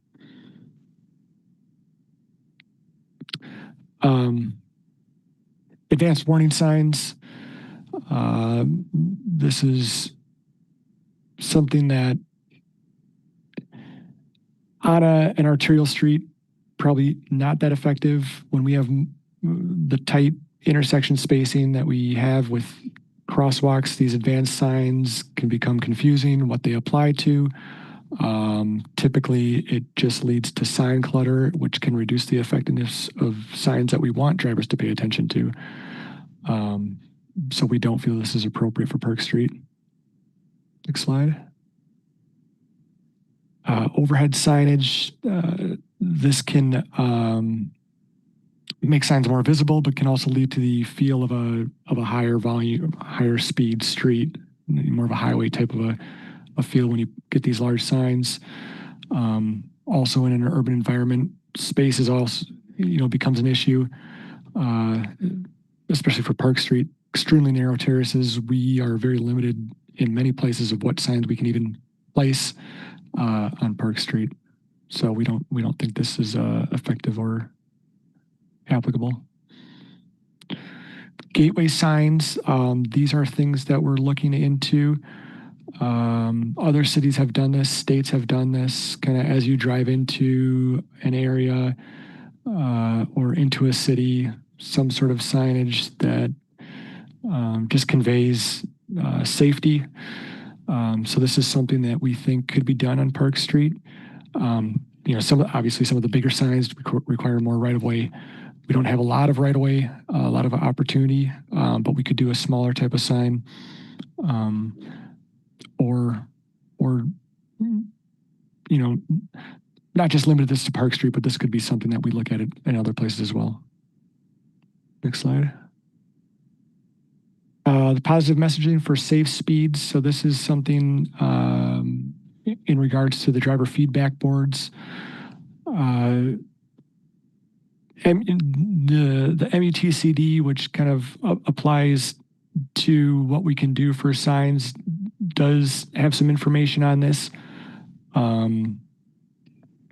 We think that this is something that we could do. Kind of the face picture type of animations are typically no longer allowed in the MUTCD, but it's something that we could still possibly do. We just have to go through a formal request to experiment with FHWA, but we can provide positive reinforcement. Sometimes that works better than negative reinforcement, so that's something we can look into. Pedestrian bump outs. This is something we've been doing more with Safe Streets Madison and with temporary quick build type of things. In this scenario, the bump out is in place of a parking lane on Park Street that is a bus lane, so we wouldn't be doing that on Park Street, but possible in other locations. Next slide. So reducing lanes with 24/7 parking, kind of like the previous slide. When we have parking lanes, then that opens up the opportunity for bump outs, curb extensions at intersections or mid-block. But reducing the lanes is not really an option on Park Street. The volume here is above what would be recommended for going down to one lane in each direction. And also the parking utilization. There are places where parking utilization is high on Park Street, but there are long stretches where it would not be utilized. So next slide. Speed tables and raised intersections. So we discussed this with Regent Street, and here's a picture of Monroe Street. Kind of like we discussed, this does, it calls out pedestrians better, calls out the intersection better, something that we do like, but it does require a lot of design, kind of a major reconstruction. And for Park Street, again, we are dealing with the emergency vehicle issue, so we would have to consider that. So next slide. Pylons between lanes. This is something that we tried or we experimented with a few years ago. I think it was maybe in 2020 or 2021 on East Washington Avenue at Brearley Street, kind of creating a gateway type of treatment with the flexible delineators on the lane lines, which just narrows the field for drivers. It does slow down drivers. So this is something that we could try. The winter issue, we would take them down for winter for snow plowing, but kind of just as anyone who's driven through a work zone, when things get really tight, drivers just slow down. So we think this would be effective at slowing down drivers and is an option. Lane narrowing with curbs. So this option would be using concrete, permanently narrowing in places. We could do it temporarily, but this would be in the bus lane and in the median. We haven't really done this. Something that could be tried, but yeah, something we could look into. Next slide.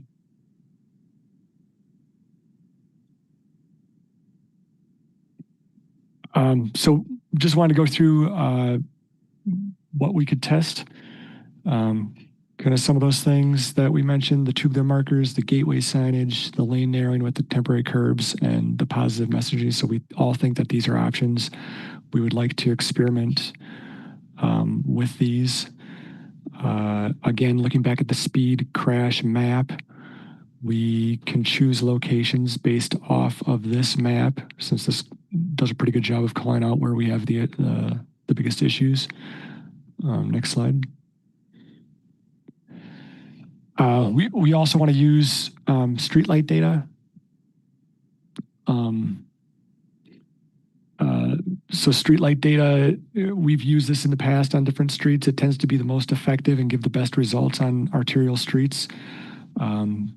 So we can use that to identify, along with that crash map, to see which areas we should focus on. We currently don't have access to streetlight through the MPO. They're working on a new contract, but we should have it. And one thing about streetlight, there's always a lag in time, so we're not able to get like yesterday's data. There's a few months lag, so that's just something that has to be considered with any sort of before after test. It takes a little bit of time to get that data from streetlight. Next slide. So we've identified a few locations here.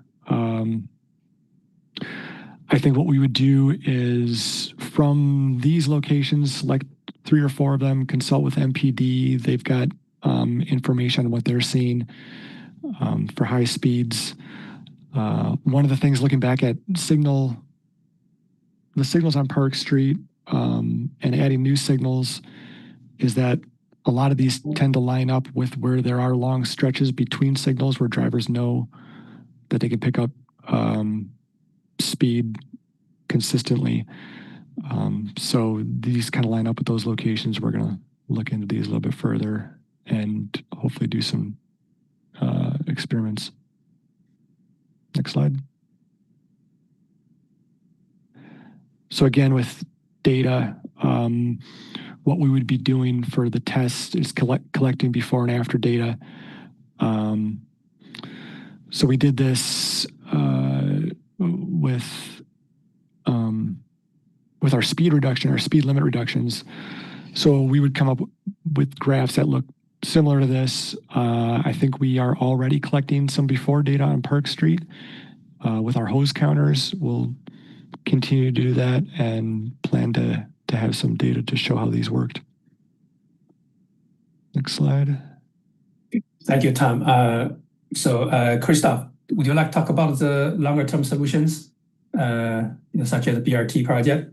Then I'd be happy to talk about the WSTOT standards.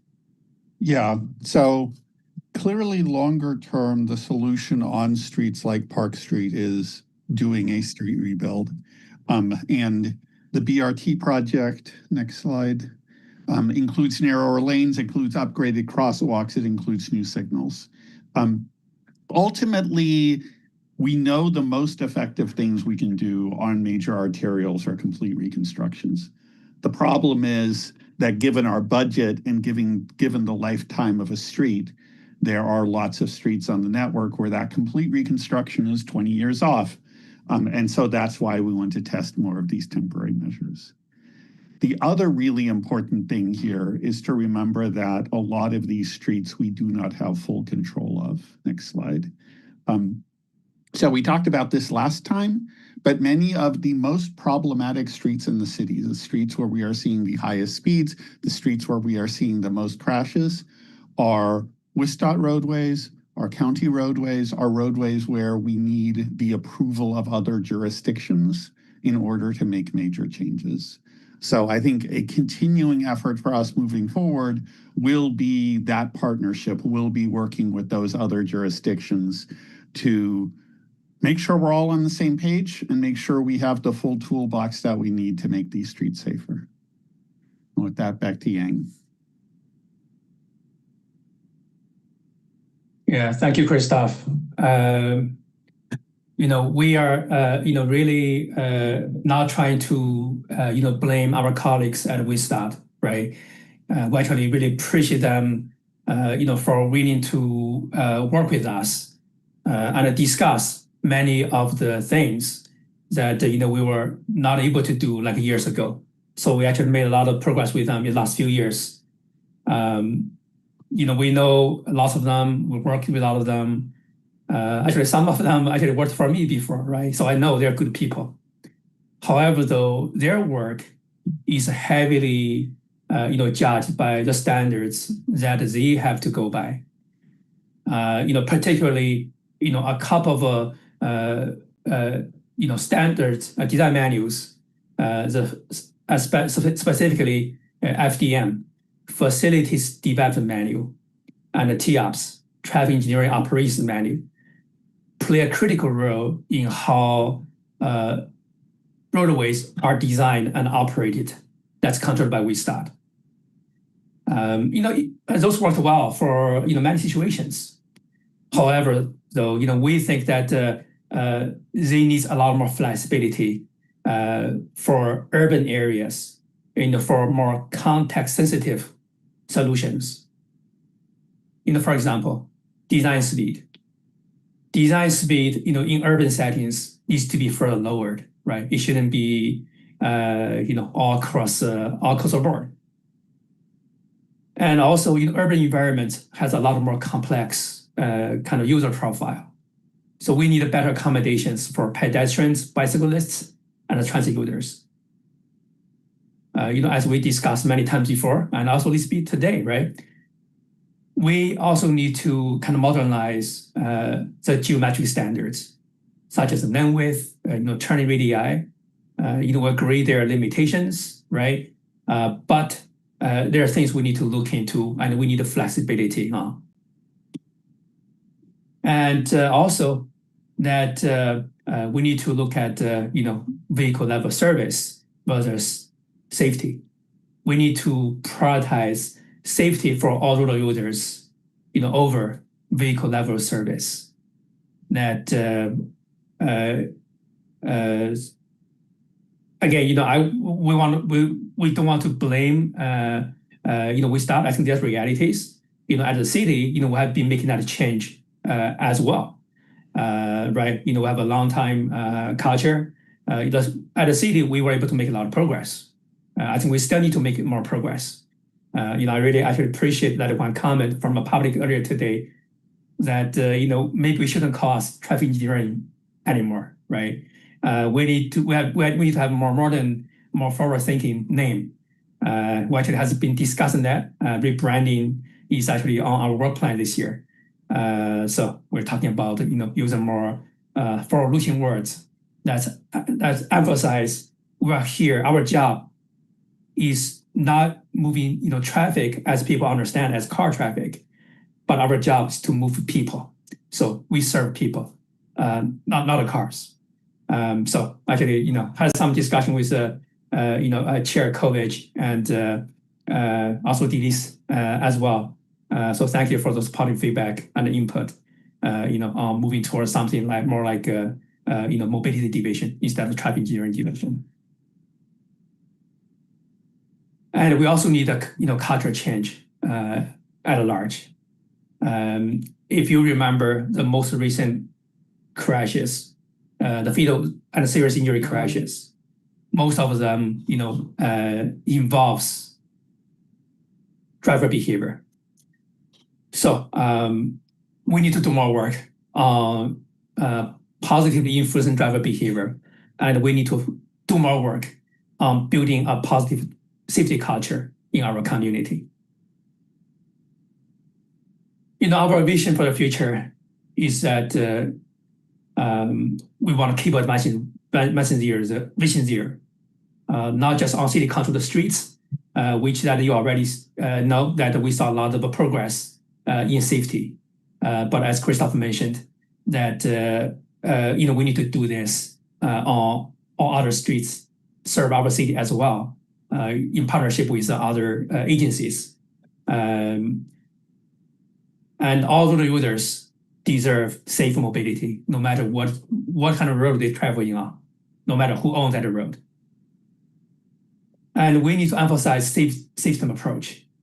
We need to emphasize shared responsibility from all perspectives. And again, that we need to build partnership among all levels of government so that we can work together that, to make the whole transportation network a lot safer for all our users. So that's the end of our presentation, and we'll be happy to answer any questions and discuss anything you would like to discuss. So thank you. Thanks to all of you for that presentation. Do we have questions from the commission? Just to interrupt, we do have a couple public comments. Thanks, Aiden. Yeah, no I'm new. Yeah, let's take public comments. So first we have James Kreft of Fish Hatchery Road, supports and wishes to speak.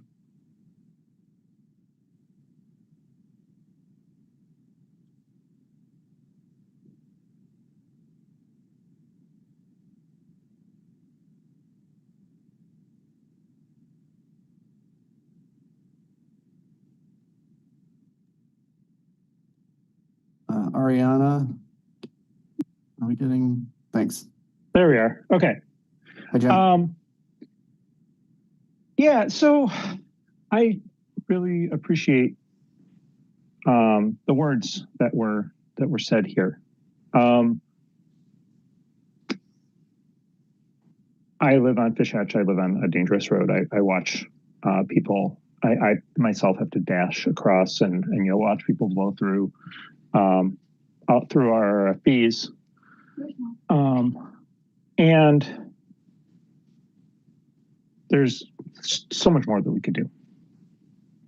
And I hear, that we've got to work, going back to the last or second to last slide, talking about Vision Zero and safe systems and needing to work across our agencies, and not prioritizing level of service over safe systems. And those are great words. But actions, they speak louder than words. And on major streets, on streets that the city controls, like Regent, we just heard a level of service argument prioritized over building a safe system. So I really encourage the commission and traffic engineering and and other parts here to, we've written a lot of policies. We've got our ped plan, bike plan, all these things, but we need to actually make those words have meaning by doing stuff. I'm glad we're doing short-term plans, some of these short-term things, doing the next best thing. And when we have the opportunity, we need to take advantage of it. and I'm just not seeing that, not on the major streets. So thank you for having the words and the plans. That's great, and I really encourage you, ask of you, to make that into actions as we move forward. Thank you. Thanks, Jim. We appreciate it. Anyone else, Aiden?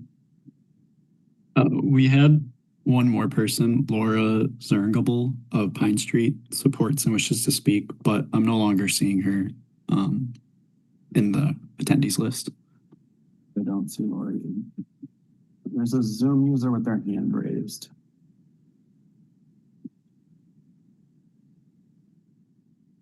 Hi, this is me. I don't know why I disappeared.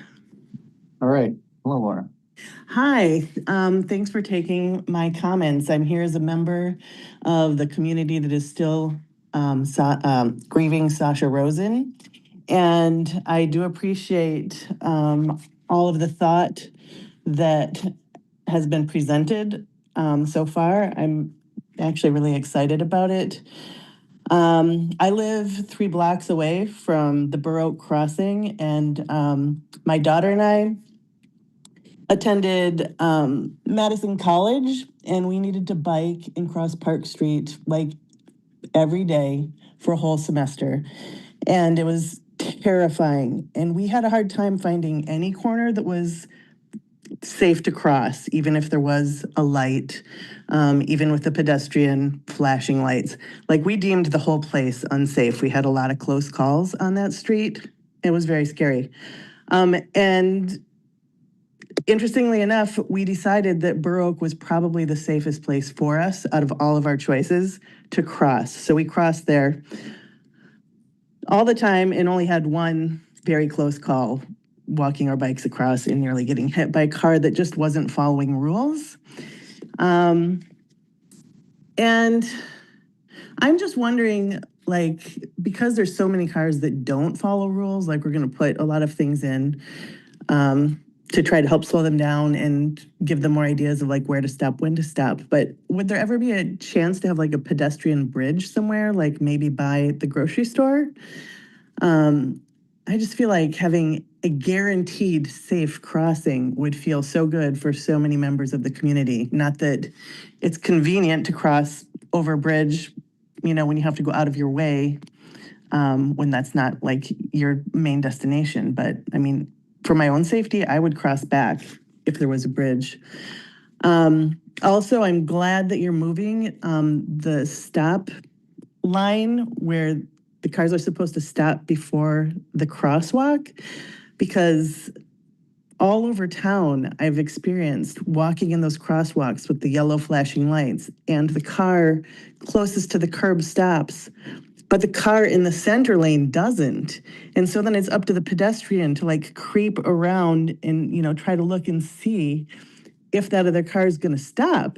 And it's very scary. And so moving that line like 10, 15, 20 feet, I don't know how far you put it, back away from the crosswalk will really help pedestrians all over Madison see that both lanes are stopped before they step into the traffic. I was wondering if red lights might work better than yellow ones, like actually stop. Like, seems like yellow is like slow down, yield, but it just feels like so many people run yellow lights and red lights. Maybe red is an option. I don't know. Or maybe a red light bulb amongst a bunch of yellow ones. I'm not sure. And then that is 3 minutes. So if you could wrap up, that would be great. And then okay. Maybe the commission will have questions for you. Okay. One other thing, there is a 30-mile-per-hour sign as you come into Park Street from Oregon. I don't know if you're aware of that, but like right by the bridge that goes underneath the highway, it says 30 miles per hour, and maybe that's not in your jurisdiction, but I was thinking it would be really helpful to switch that also to 25 miles per hour so people coming into the city know the standard immediately, not, oh, it's 30, and then, oh, keep your eye open because it might change to 25, like maybe just 25 straight across. Thank you. Thanks. Is that everyone, Aiden? Yeah, well, we had one more person that did not wish to speak. Sasha Tribulek, Middleton, registered in support. Great, thanks. Any questions for the registrants?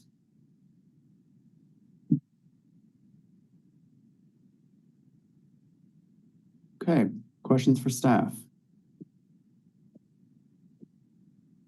Alder Okovich. Yeah, thank you, Chair. I'm not sure who this is best for, but one of the things I didn't see listed, and I know there are reasons for this, but was red light cameras or speed cameras as a deterrence. You brought up cultural changes, but I guess I'm kind of doubtful that like without some enforcement mechanism that there will actually be cultural changes in terms of following some of these rules. And so I'm wondering if that's something you're thinking about, if you have a plan, if the state legislature ever changes those laws that ban those. Yeah, we had mentioned that last time when we talked about Park Street, and we think speed cameras would be very effective in deterring speeding. But currently those are not allowed in Wisconsin, which is why we're not proposing them as one of the measures we would take here. But I do think that if state law changed on that, that is a tool we would very much want to use, because I think worldwide it has proven to be incredibly effective. And I will also say is essentially the most equitable form of speed enforcement we can do. It does not depend on judgment. So yes, I think that would be a very useful tool if we could use it. Okay. And maybe I just want to quickly add to that Christoph is correct on that. And also, this is a very important issue for the mayor's office as well. And the mayor's office actually is right now helping us to hopefully maybe do something creatively, on this front. So we'll see how it goes. So, but that's a great point. Yeah, well, I'd be interested in helping you in finding a creative solution. The other question I wanted to ask is, for places where we have existing street cameras, would it be possible to retrofit those to serve as red light or speed cameras, or is it just a fundamentally different type of technology we need to install? That is a great question. I can take that, and other colleagues, please add on according to your experience. So for we have been working with a few cities who had this program. So as we collaborate on Vision Zero, I think all of them are using a different system for traffic enforcement than their surveillance cameras, because most our surveillance cameras has some limitations. For example, does not have the capacity to read a license plate. So with that said, though, we're not sure whether there are technologies out there, software packages that could be added on to our existing camera system to make it work. So I guess we'll look into the possibilities. Okay. Yeah, I appreciate that. Thanks, Alder. Harold. Thank you, Chair. Along those lines, yes, you might not be able to issue tickets, but can you use the current surveillance cameras? And this probably requires some sort of add-on to get speed data, because Streetlight, I think, is good for comprehensive view, but those are pretty high resolution cameras. And I think the technology does exist to get vehicle speeds based on optical material. At night might be more difficult. So that might be something to look into, what's possible there. And maybe it requires some additional road markings that you can see, like, you have 72 milliseconds of a car passing between those two lines and calculate the speed that way. I think with the evaluation, my large question is, I mean, yes, I think the approach you're proposing, great, let's experiment, let's see if it works. I think we have to be very intentional in defining of how we define what works, and probably do that before we start experimenting. So, you know, is any kind of speed reduction, does that mean something works? Do we look for a speed reduction, the mean speed? Do we look at the 85th percentile speed? Do we look at speeds more than 20 miles an hour over the speed limit? I think it would be good to, and you probably have already thought that, I remember that from the previous evaluation of the lowering of speed limits, but I think it's good to define that beforehand, because otherwise it's always easy to say like, well, it didn't show a reduction in 85th percentile speed, but mean speeds went down by 0.6 miles per hour. And this 0.6 miles an hour, is that what we're going for? Does that make it effective? So I think I would just encourage you to like define parameters for what is an effective intervention. Thank you. Thanks. Pepe.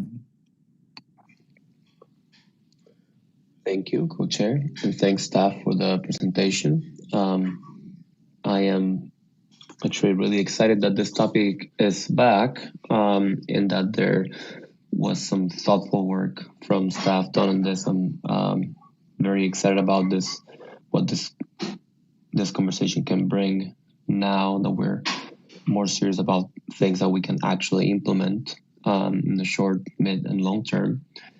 Now, just to piggyback on Alder Okowicz just a little bit about the enforcement. It might not be legal in Wisconsin yet that we use cameras, but I guess that leaves us with police enforcement. And I wanted to ask, like, has there been any conversations with police right now in terms of, I know they depend on grants for doing certain kind of enforcements. Is there room for any alliance there, or room for, let's say, Safe Streets Madison funding to funnel that way, or how would that work? Yeah, thank you, Pepe. That's a great question. Yeah, we have been having conversations with the police department on enforcement. Since the tragic crash on Park Street, they've been stepping up enforcement on Park Street and also on some other corridors, similar corridors as well. So they actually has been doing a good job with the resources they can. We'll continue to work with them. And also as we, as Tom mentioned, that we're going to do a systematic kind of speed study across the city. So hopefully that will help us, use these resources more effectively. But I want to say that they've been very collaborative with us the whole process. So we really appreciate that. Regarding resources to support them, they are getting enforcement grants so that you carry out campaigns. For Safe Streets Madison, in the past, I think about 3 years ago, this body actually approved us to fund, I forgot how many units of leader guns for the test team, so they can do more traffic enforcement more conveniently.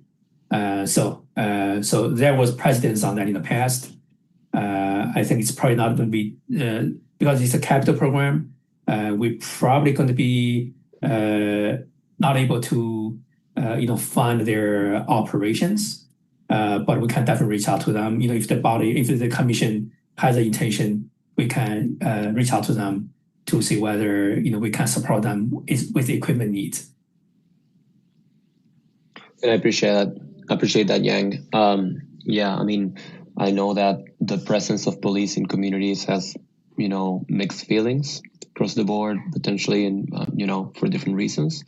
But since we don't have, it seems like we don't have many other enforcement tools right now in the toolkit.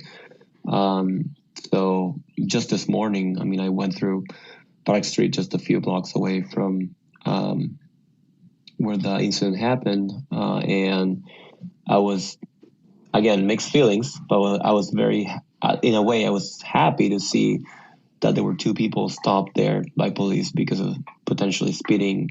At the same time, it was very concerning to see that two people were stopped because of speeding, even after what we saw that happened. So again, like I don't remember who said it, but to a certain level, we need that enforcement to be a part of it, as well as many other parts, like to actually create this culture change. There's education, there's community involvement, there's movements, and there should be also enforcement. So I appreciate you looking into that, the potential partnerships that can go from there. Now, the other thing I want to ask or mention was that, in my personal opinion here, I think the feedback boards are very effective, especially the ones that like flash really bright on you saying slow down.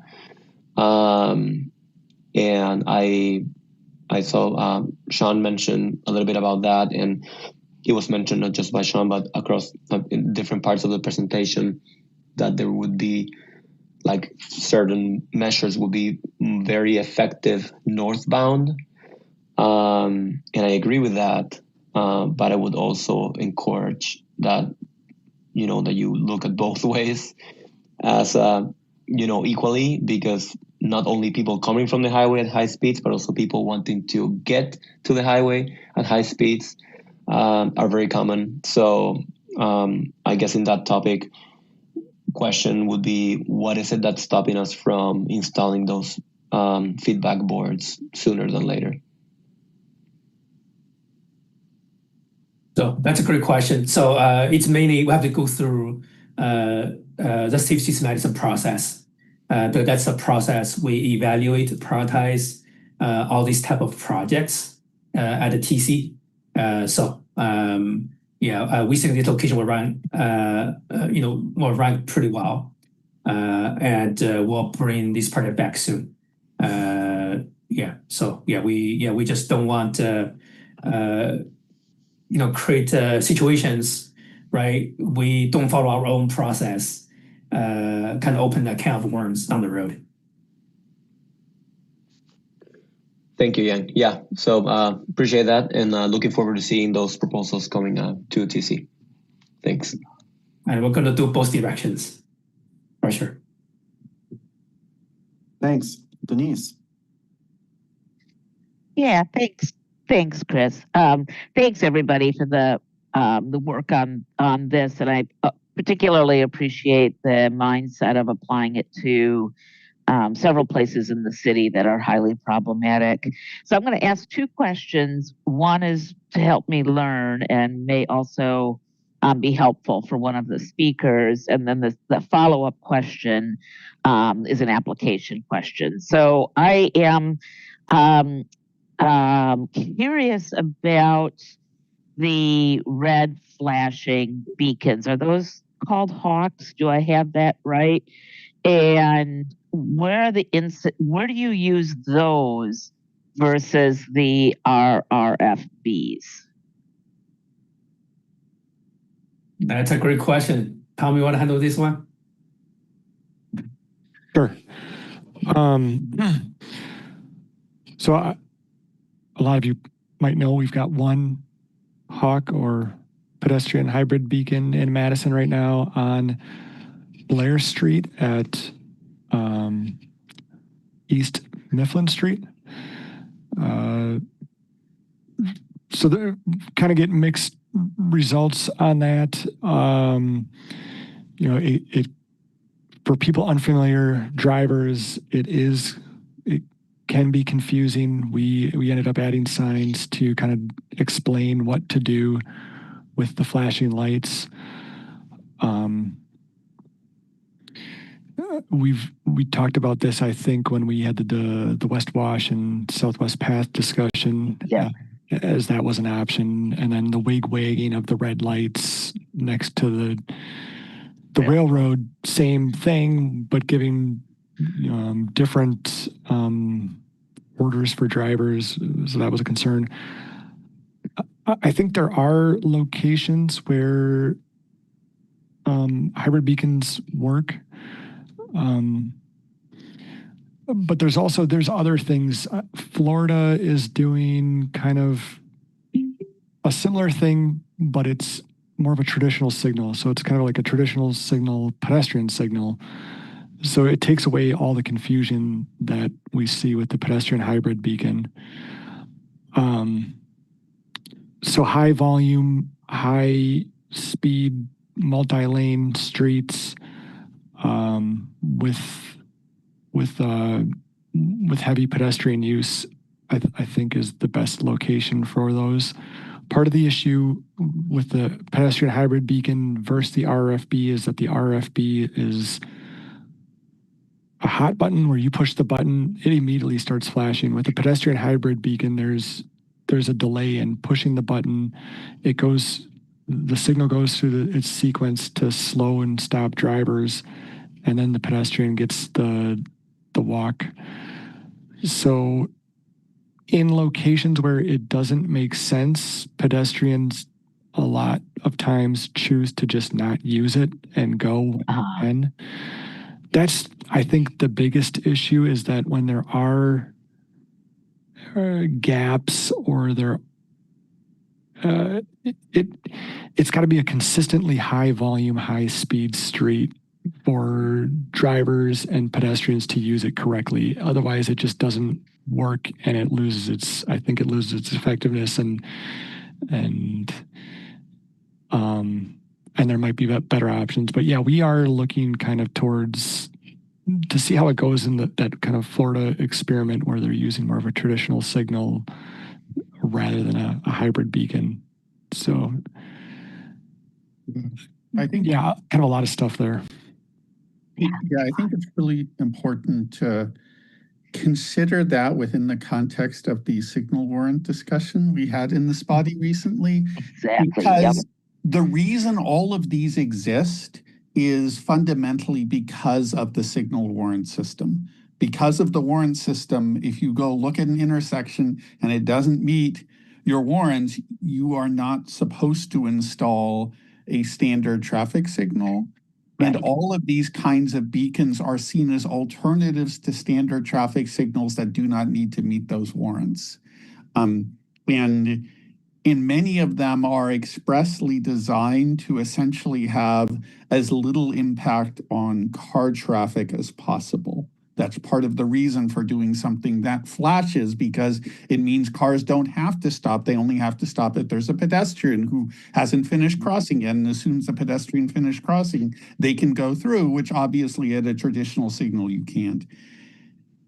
I would say from where I'm sitting, every one of these kind of different non-signal approaches, I don't think any of them offer the level of safety that a full traffic signal does. Because I do think drivers understand what a red light means in a way that they don't understand what these other things mean. But the national standards on signals are putting us in a box here. And we, along with many others, are trying to find creative ways to work within that box to do things as safely as possible. So both of you, this was incredibly useful and informative. And, as somebody who uses the RRFBs multiple times a week for crossing, that is my continued fear, is that drivers treat them as optional. I can easily be in the crosswalk and have drivers blow through them. And so, my curiosity was, is there a benefit to, red versus yellow? It just is like a conundrum that I can't wrap my mind around how we solve for it, because it really is driver behavior. And some folks are great at yielding for the flashing beacon, and I'm grateful for them. And there are folks that just really treat it like it's not even there, despite having pedestrians in the crosswalk. So thank you. I really, that was helpful for me to have that understanding. And I just don't know how to solve for it. Thanks, Denise. Alder Martinez Rutherford. Okay, this is going to be really weird, but I like every time somebody brings up red light cameras, it makes I think, how are we talking about this in a timeline where Palantir and Sam Altman exist? So, as somebody who's been a victim of red light cameras fairly consistently, sadly, in the past, is there a way without cameras to have the flashes that look like the camera flash? Because it always freaks me out.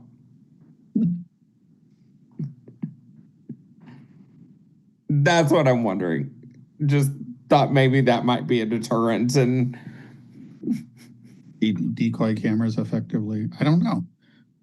I will say, to be clear on the privacy and data front, if we were ever to be able to implement these cameras, we would put a whole set of safeguards around those, because I think I want to be clear that a speed camera or a traffic signal camera is not the same as a license plate tracking camera. There is no need to collect any information on vehicles that are not running the red light or are not speeding.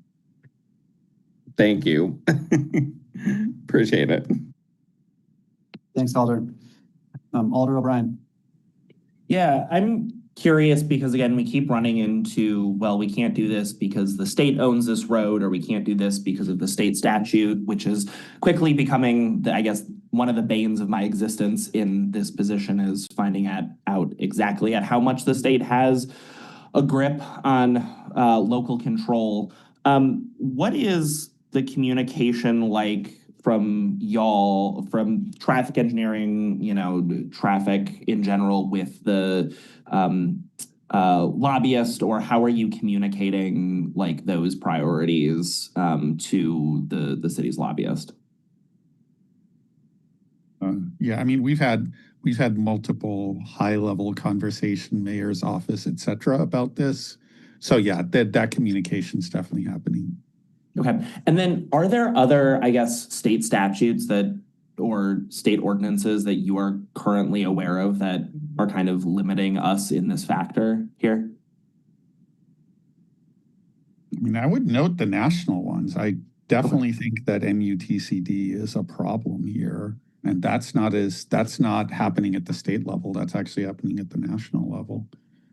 Okay. I don't know, Yang, if you have anything Yeah, that's a great question. Yeah, so I think there are definitely a few kind of state statute things that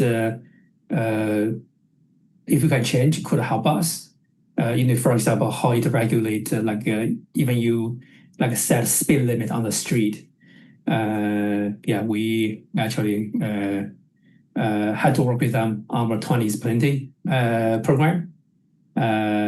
Find a creative pathway, moving that forward. But in general, if you want to hire a current state statute, if you want to increase speed limit, very easy. If you want to reduce it, it's really hard. So I think that part we can definitely look into. Also, Christoph is correct. MUTCD probably by far the most restricting constraints for us. As we try to do new things, try to innovate. It exists for good reasons, for uniformity, right? So everybody understands everything whenever they travel. But it got too flexible, and also some research has been very outdated.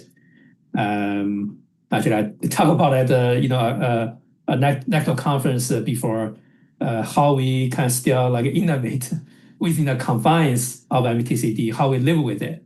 But it would be much better to have to leave a new set of MTCD. So that's federal. But the state does adopt its own, it's called WMUTCD, Wisconsin MUTCD as well. So there are definitely opportunities for the state to help us over there. Or some cases, the state may actually make the MTCD even more constrictive. So those are areas we can work with the state as well. So thank you for bringing that up. Yeah, I guess I also have another question about the Safe Streets funding. That's out of our capital budget, correct? That is correct. Yeah, but I also want to clarify, we're talking about two parts of money. It's kind of confusing. One is Safe Streets Madison. So that's a city funding the capital infrastructure program that this body helped us create a few years ago. And now it become very popular. We grew that to about $1.6 million a year. And we still have a lot of requests, very high demand from residents. Actually, we're considering whether we have a capacity to find creative ways to deliver more projects using city funding. So that may be reflecting our capital budget request this year. The second part of money is the Safe Streets for All federal grants that we got 2 of them in the past. That's about a total of $6.5 million federal funding, and also the 20% city match for that. So we're doing a bunch of projects through that as well. But both were in our capital budget. Okay. And then the limitations to implementation is the operations and like the actual staff time to execute the staff capacity to execute more projects or literally install and program beacons and lights, correct? That is correct. Yeah, we do have some limited opportunities to charge staff time to capital projects. But definitely right now a limiting factor for us to deliver more project is staff time. Would it be possible, I guess, could you send me what the limitations surrounding when staff time can be charged to capital versus when it has to be in operating for that? Or maybe we could talk about that in another call. Absolutely. Yeah. Thank you. Yeah. We definitely had some previous guidelines from the from finance department when trying to add positions trying to fund that through the capital programs. There's some limitation on that, we'll be happy to chat on that. Okay, thank you. Thank you. Thanks. I have one question if there are no others. You mentioned sort of briefly the possibility of jurisdictional transfer for Park Street. I'm wondering if very briefly you could talk a little bit more about what that might look like and other implications of that. Yeah, essentially what a jurisdictional transfer looks like here is WSDOT literally realigning the state highway number so it no longer uses this roadway, which would be a realignment essentially onto the Beltline and the interstate. East Washington would remain as a state highway with a new spur number, and therefore taking it off the state inventory. As a result of taking it off the state inventory, we no longer get the regular state funding and state rebuilds of that highway. And to effectively compensate us for that, WSDOT makes us a one-time payment. So essentially, we get the highway, we get a check, but then we don't get that, no longer get that permanent funding stream for that. But along with the check and the highway, we get full jurisdiction and design sign-off on that roadway. So what we are looking at transferring here is Park along with West Wash, Proudfoot, North Shore, and a section of John Nolan and a section of Blair. Thanks. Anything else on this? Yeah, Anne. Thanks, Chris. I turned my camera on, except it's dark in here and you wouldn't be able to see me anyway. So might as well leave it off. I just wanted to thank staff for all of these great ideas. It's exactly what we needed to hear. And I really like the idea of experimenting. We've talked about that a lot so that we can try things to see if they work. And I do agree with Harold that it's helpful to know how we determine if they do work. This is something that we've talked about a lot over the years. How do we determine success with these improvements that we make? But I think that this is something that we should all be really excited about. And, you know, do you need anything from us, Yang, to just move forward? Or because I'm very supportive of all of the options that you're talking about and all of the experiments that you want to do. So other than something that needs to come for Safe Streets Madison, does this mean you'll all just continue down this path and just keep us updated? Thank you for support, Anne, and all other commission members. So right now, so it's great to get feedback from the body. We feel supported and we feel we're heading to the right direction. So next step will be looking at resources, putting resources together, develop a plan. And also thank you, Harold, for looking to think ahead how we evaluate, whether we need a set of control points, things like that. So we will work on that. We'll look at resources, and if we need to utilize Safe Streets Madison for some of this, and we may. So we'll be bringing the project back to the commission, maybe even with more details. Before we move forward. Another thing that we also wanted to know, as discussed, brought up by Alder O'Brien, we do have a very limited staff resource to work with. So we may have to prioritize some of the ideas internally in terms of implementation. But it's definitely our goal to get all these experiments going. And also the committee, the things we commit to do, we get this going as quickly as possible. So we'll be getting going right away, and we might be bringing some of this back through Safe Streets Madison program.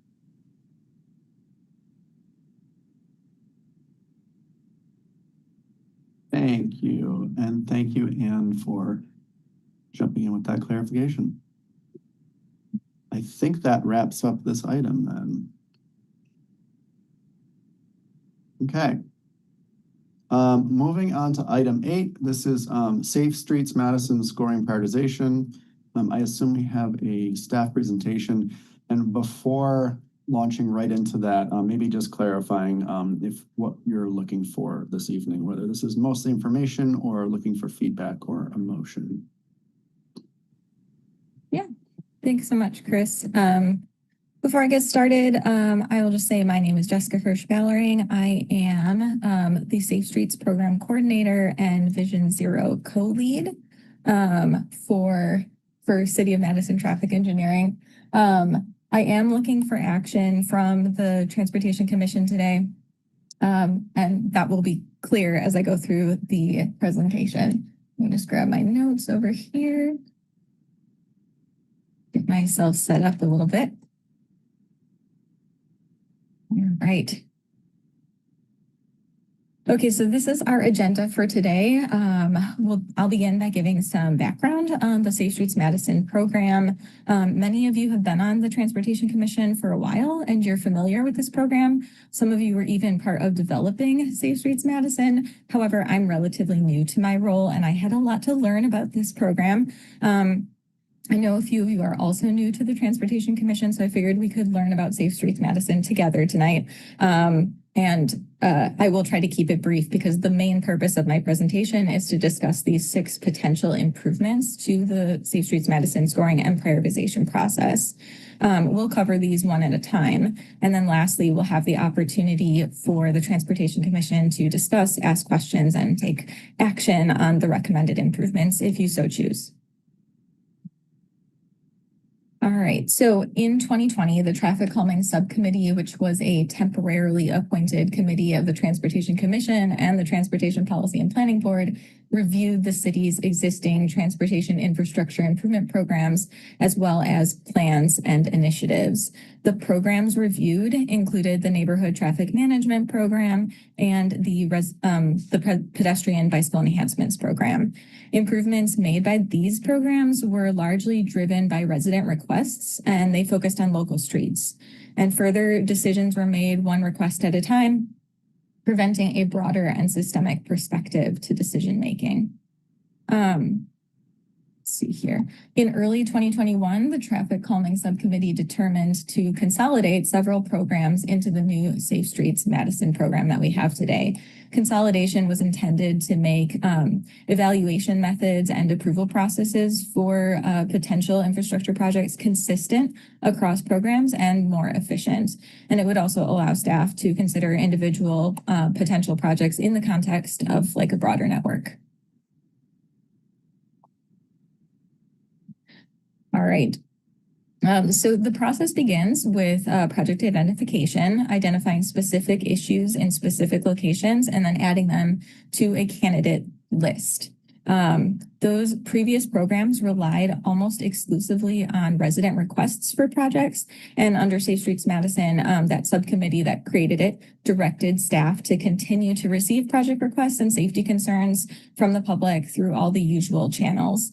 However, it was noted that relying on exclusively on requests was inequitable because requests tend to come from highly resourced individuals who know how to navigate local government systems. So consequently, that subcommittee that created the program directed staff to expand community outreach efforts to hear from a wider diversity of folks. And I just wanted to note that this is being addressed through our new Let's Talk Streets engagement planning process, which is currently underway. In addition to requests, that subcommittee directed staff to proactively review crash data and the pedestrian and bicycle network gaps to identify locations of concern and potential projects. So once projects are identified and added to our candidate list, we have to prioritize which projects to implement with limited funding. When the subcommittee presented their final report developing this program in early 2021, they already had a really clear idea of how potential projects would be evaluated and prioritized. So they had developed this Safe Streets Madison prioritization tool that was, if you want to look at it, included in the appendix of the final report. And this tool planned to award points to potential project locations if they were on our high injury network, indicating a safety concern, or if they showed a gap in the pedestrian or bike networks. These are indicated on the slide in orange. And then staff would then propose a solution to the safety concern or the network gap. And then the tool would then award points for each proposed solution based on how well it resolves that safety issue or gap. And this is shown on the slide in green. And how well those issues are resolved is based on research findings that are listed in the Federal Highway Administration's Countermeasures Guide. So the better the proposed improvement addresses the problem, the higher the impact score. The project would also get more points if it's in an environmental justice area, which was defined by the Greater Madison MPO's Tiers 1 and 2 environmental justice areas map. And then the overall, this is where we're doing a little math here. The overall project benefit is calculated by multiplying the problem score in orange by the expected impact of the solution. And it works out so that big problems with solutions that have a big impact would score the highest. And then the benefit is multiplied by or weighted by the environmental justice piece. And then finally, that weighted benefit score is divided by the estimated cost of the proposed solution. And project priority is determined by the benefit cost ratio. So the higher your ratio, the higher up on the priority list. Okay, so once potential projects have been scored, it's time to implement the highest priority projects. The subcommittee that created this program specified in their report that staff should bring project requests to the Transportation Commission for review and approval at least twice every year. that's the overall process. And it seems that for the last more than 4 years, staff have largely implemented the program exactly as it was envisioned in 2021. So that being said, while that subcommittee and their report set up our Safe Streets Madison program really well, the subcommittee still recognized that changes would likely need to be made to both the prioritization tool and the broader program itself. So all changes would need to be approved by the Transportation Commission. These are quotes pulled directly from the report that this subcommittee put together. It says what I just said. I won't read them all to you, but basically changes could be made. You guys are the ones who need to approve those changes. That's why I'm here today. Okay, so here's our list of potential process improvements, those potential changes. We're going to just explain them one by one and then discuss. So first, safe routes to school projects. So our current process for projects related to schools is that potential projects near schools and those identified by safe routes to school planning processes are scored just like all the other potential projects that we have on our candidate list.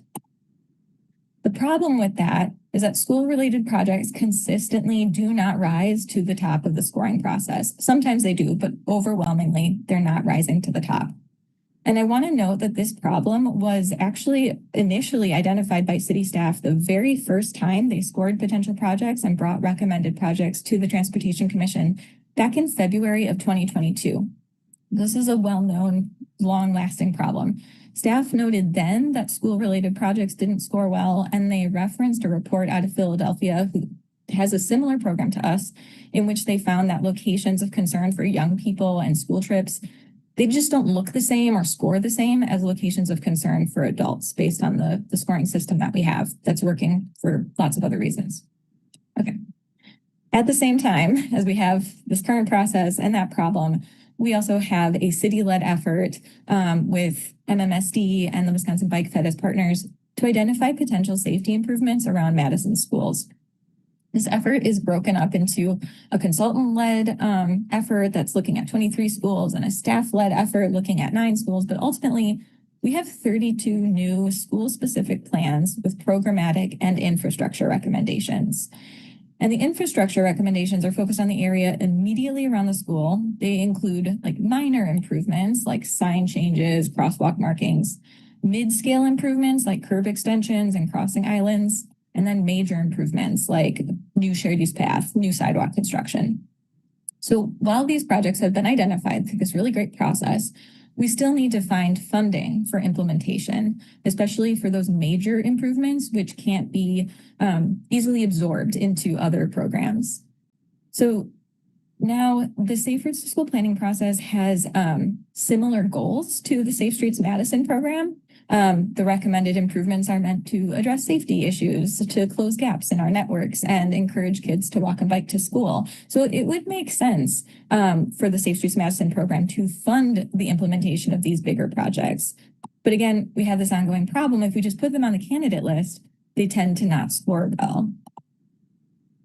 So we have a recommended solution. We would recommend that we add a 30% weight to a potential project's benefit score for those projects identified through this Safe Routes to School planning process. That would be done in a way that's really similar to that environmental justice weighting piece. And then on top of that, just to ensure that the math works out, we would ensure that a minimum of 10% of funding for each round is dedicated to these projects. So we're going to add a little weight to the overall equation for these projects, and then we'd ensure that a minimum number of projects are prioritized for each round. So what does that look like? This is how that fund equation changes. We're adding in this red box here so that it's weighted. It weights your overall benefit, just like the environmental justice score does. Let's see. All right. So that's really the summary of the Safe Routes to School thing. give you a little added reasoning for why we recommend the solution. In summary, the Safe Routes to School planning process that we've done is evidence-based, it's thoughtful, it includes input from a variety of stakeholders, making these potential projects highly vetted. This change would also recognize the distinct vulnerability of younger road users. Just for instance, studies show that children ages 8 and under can't reliably judge how quickly a vehicle is approaching a crosswalk. So we want to help those kids out, and it aligns with our city goals to support walking and biking to and from school. That's kind of the end of that one. Next, we're going to move into lifetime project costs. So the current process when we're scoring and prioritizing is that the benefit cost score includes the estimated project construction costs only. So we're looking at how much would it cost to build this project. The problem with that is that projects with low construction costs consistently outscore more expensive projects, regardless of the project's impact and the project's true or lifetime cost. So even though that lifetime cost, the cost of maintenance and replacement, is typically addressed by other programs, maintenance and replacement programs, they still represent costs to traffic engineering, to the city, to taxpayers. And that cost is not being captured in that overall benefit to cost ratio that we currently have. So one place we see this is with striping projects. So let's say we have a safety concern at an intersection. We could address that safety concern by updating to a continental crosswalk or by adding in curb extensions. The upgraded crosswalk project is really cheap to install, relatively, and for that reason, it scores really well in our current scoring paradigm. However, striping needs to be redone every few years, and it brings its lifetime cost much closer to the estimated cost of a curb extension. You can see that the benefit cost ratio as it currently works gives this unfair advantage to potential projects with low initial costs. So we recommend that in our equation, in our benefit cost equation, we use the anticipated 30-year cost in place of construction costs in the prioritization process. See here. So this is how that equation would change. Everything on the benefit side stays the same. The weighting stays the same for the benefits. And all we do is, instead of having our construction cost in blue over here, we are going to have the 30-year cost of the proposed solution. And this is the only place that that 30-year cost comes into play. Okay. We recommend the solution because it results in a more accurate long-term assessment of project costs, and it increases competitiveness of projects with higher construction costs.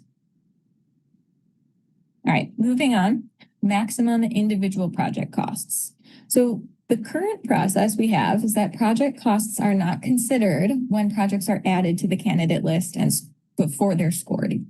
So instead, project costs are added after a location has been scored and a proposed solution has been identified. So typically staff will then score the proposed solution on impact to safety and bike ped gaps, and then calculate the benefit cost ratio. And the problem with that, oops, I have not moved. Okay. The problem with high estimated costs, projects with high estimated costs score poorly. On top of that, let me look at my notes real quick. They score poorly even when they're highly effective. When we have a poorly scoring project that seems like it would do a good job of addressing a documented safety concern, we have kind of an informal process of trying to find alternative ways to fund it, but there's no established process for that. And there's no clear way for us to communicate that to you guys, the Transportation Commission, and to the public. Also, we end up having staff spending time scoring in these projects when that time could be used more effectively elsewhere. Okay. So we recommend, to address this current problem, first, that staff stop scoring after a project has received an estimated cost of $200,000. $200,000 is kind of a really big number for any one single project. So once we figure out that the only solution, the only feasible solution for a particular problem would be over $200,000, we want to stop spending time on that project and start figuring out where else it could go. And then the second piece is that high cost, high impact projects would be formally redirected to alternative programs. And we'd let you guys know about that as we make that change. I want to note that this project cost limit will have a particular impact on signal related projects.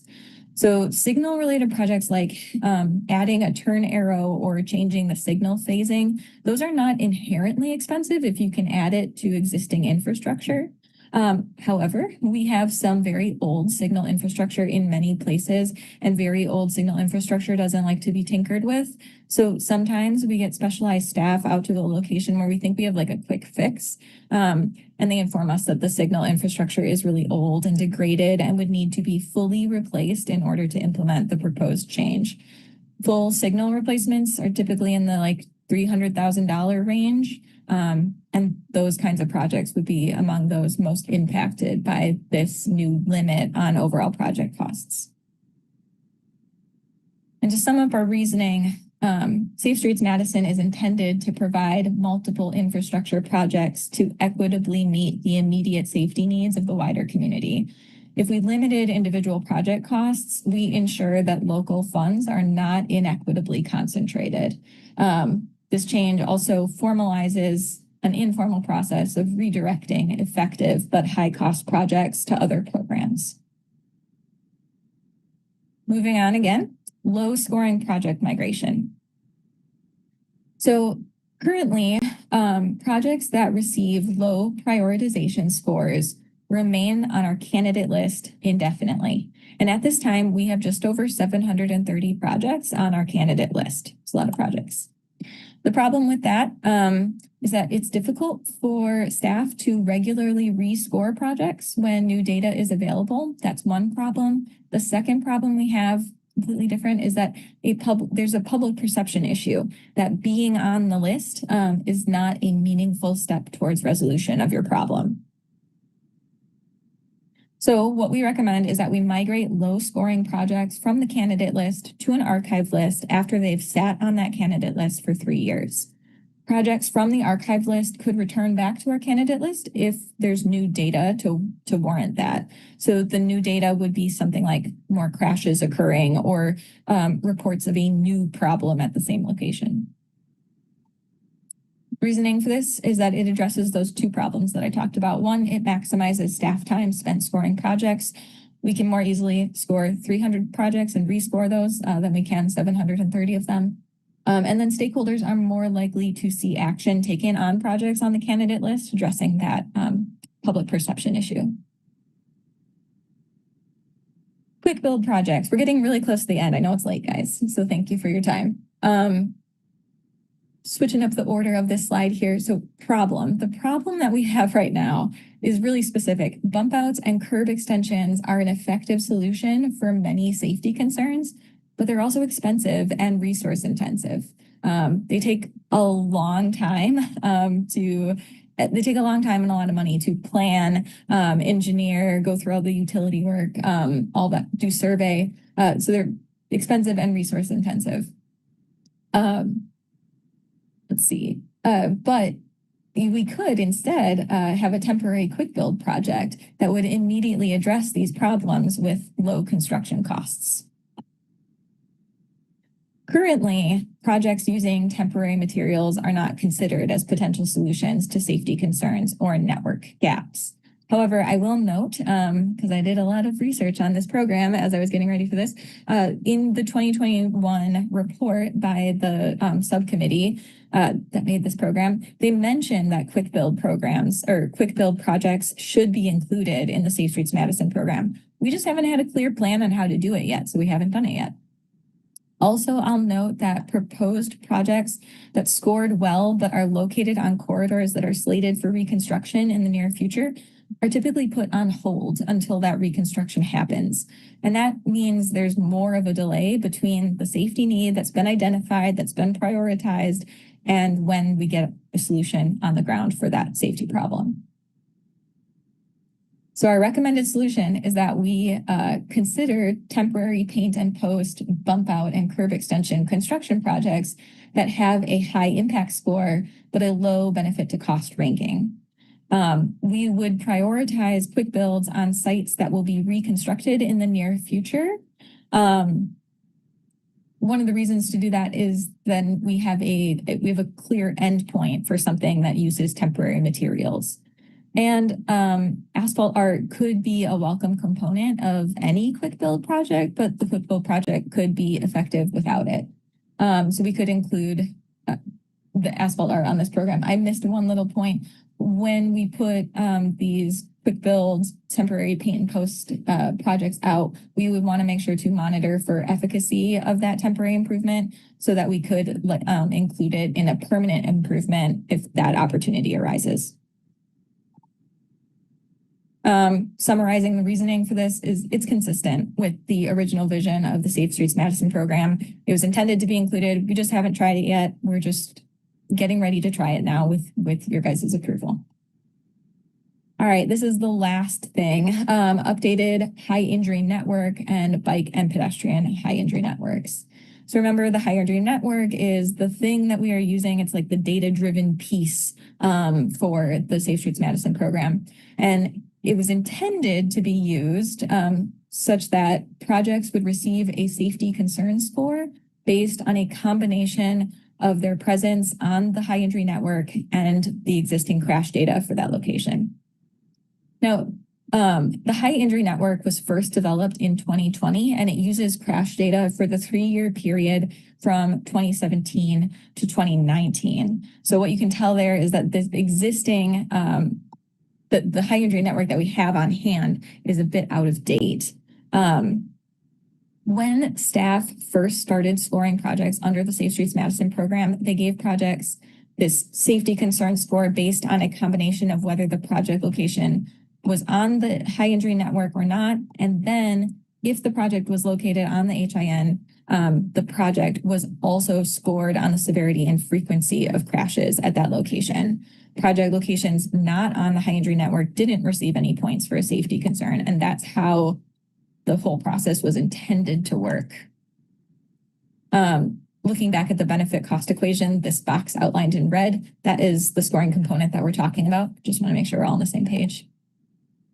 But currently, because that it's 2026, the existing high injury network is out of date. So we are currently scoring projects based on crash data only. So this process, I want to emphasize, developed really slowly as it became necessary given new crash data over the last 7 years.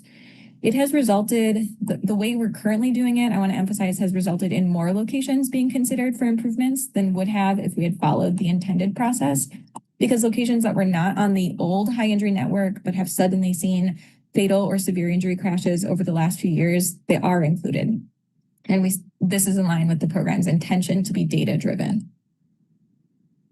Upcoming changes. So in the next year, we will have an updated high injury network, as well as new bike-specific and pedestrian-specific high injury networks.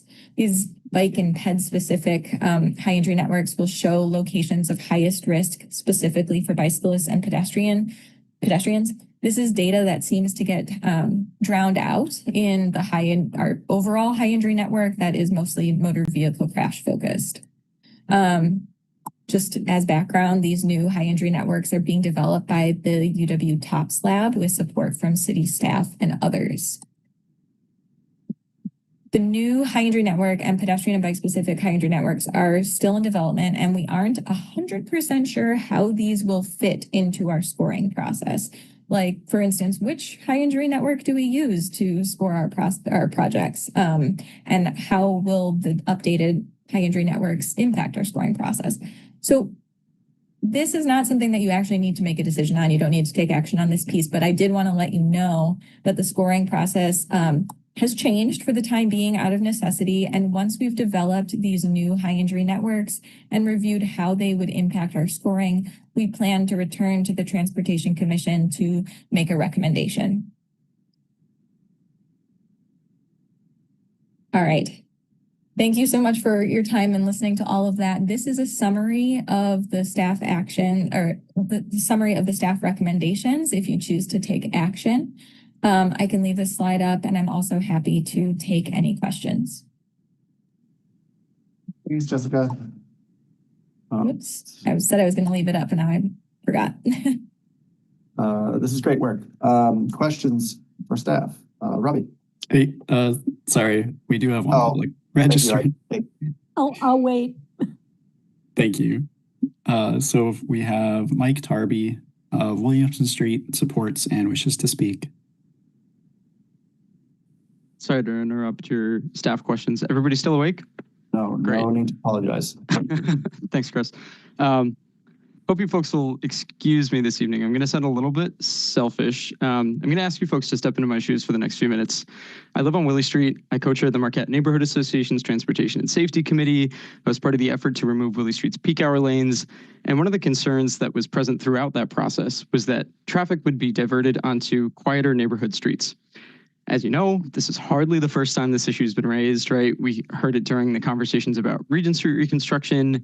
Want to mention, admittedly, I'm very disheartened by the commission's vote on that item earlier this evening. But we also heard this concern during conversations about Park Street safety and how if we implement measures which lower speeds, this might encourage this kind of cut-through behavior.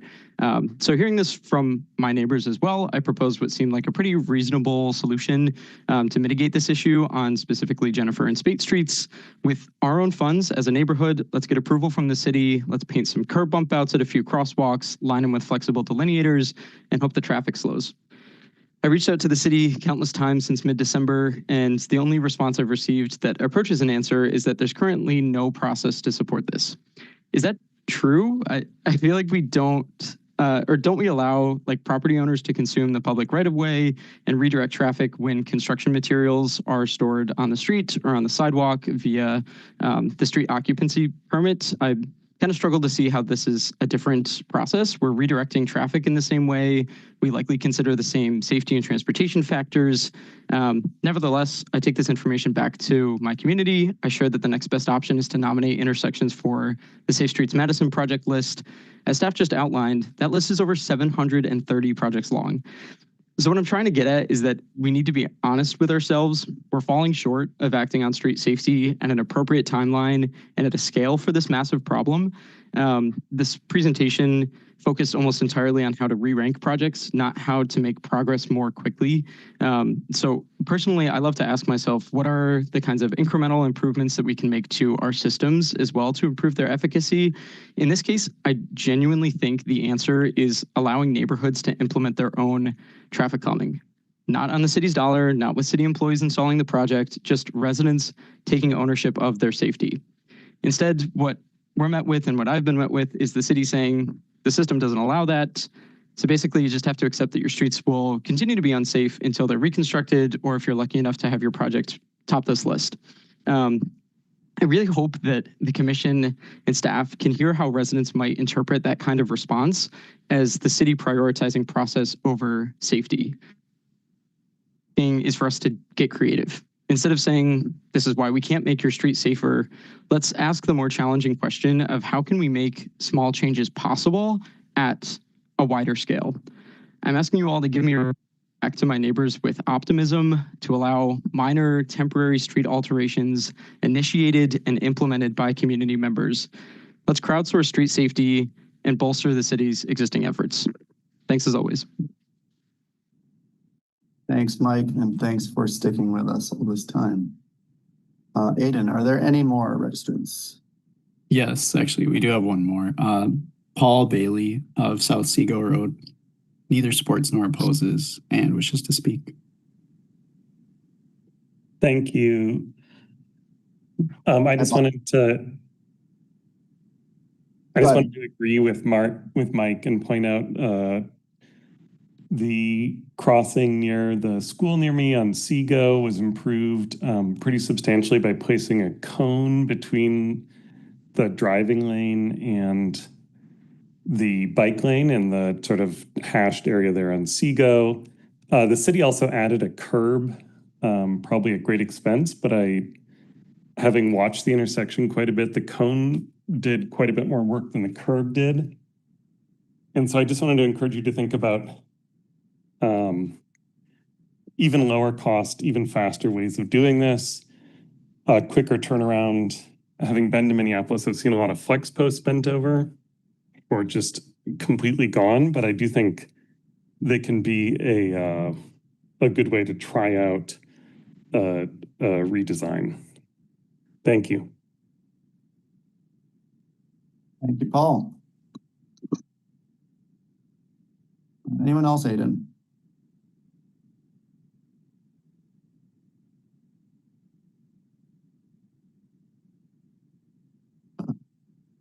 You're muted, Aiden, but I assume that's no more registrants.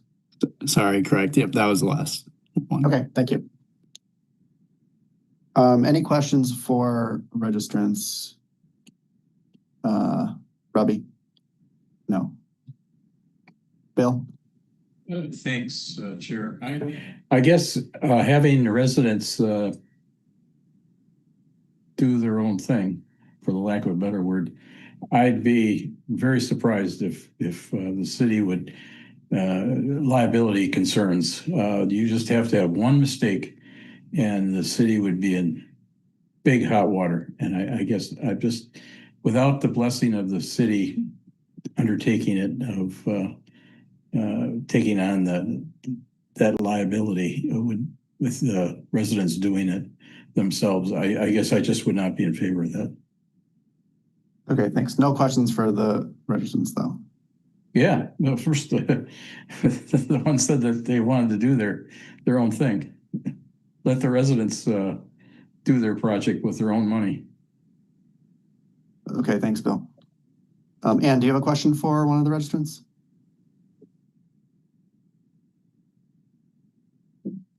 Sorry, I was muted. No, I had questions for staff. Thanks, Chris. Okay. Are there any questions for the registrants? Okay, thanks. Alder Okovich. Thank you. This is for Mike Darby. I'm just wondering, have you explored the pavement art project, and have you been able to implement anything in that as part of that project? I think that's pretty much the only thing I can think of that is allowing residents to do something. It still requires city staff input, but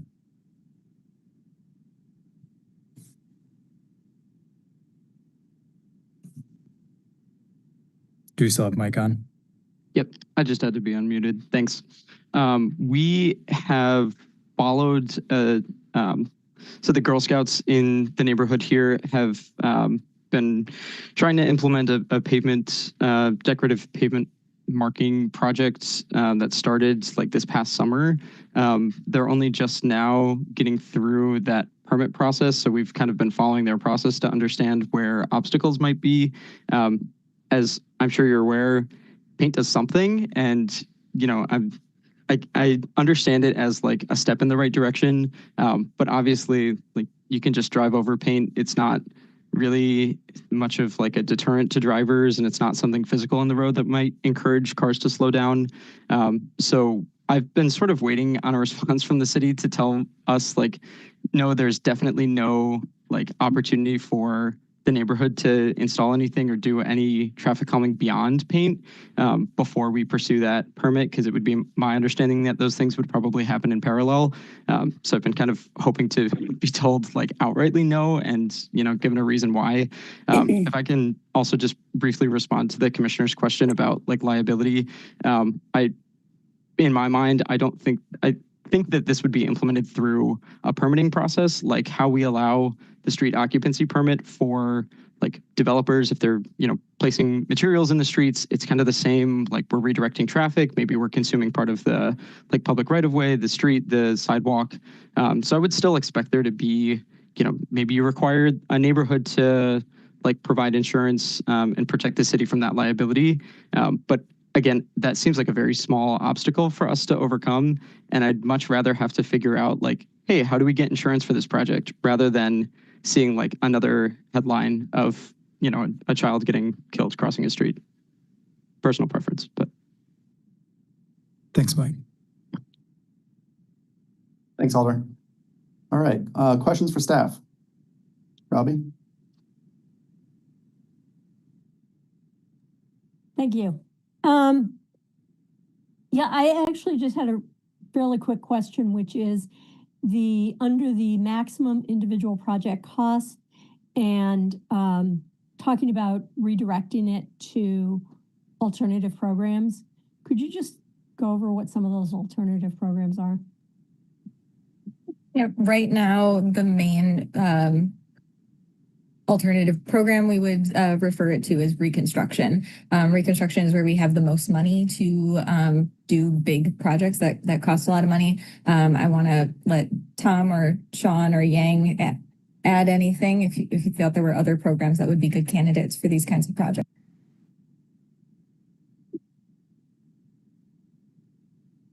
No, yeah, Jessica's correct. And definitely at that level of cost, that's really the only other option.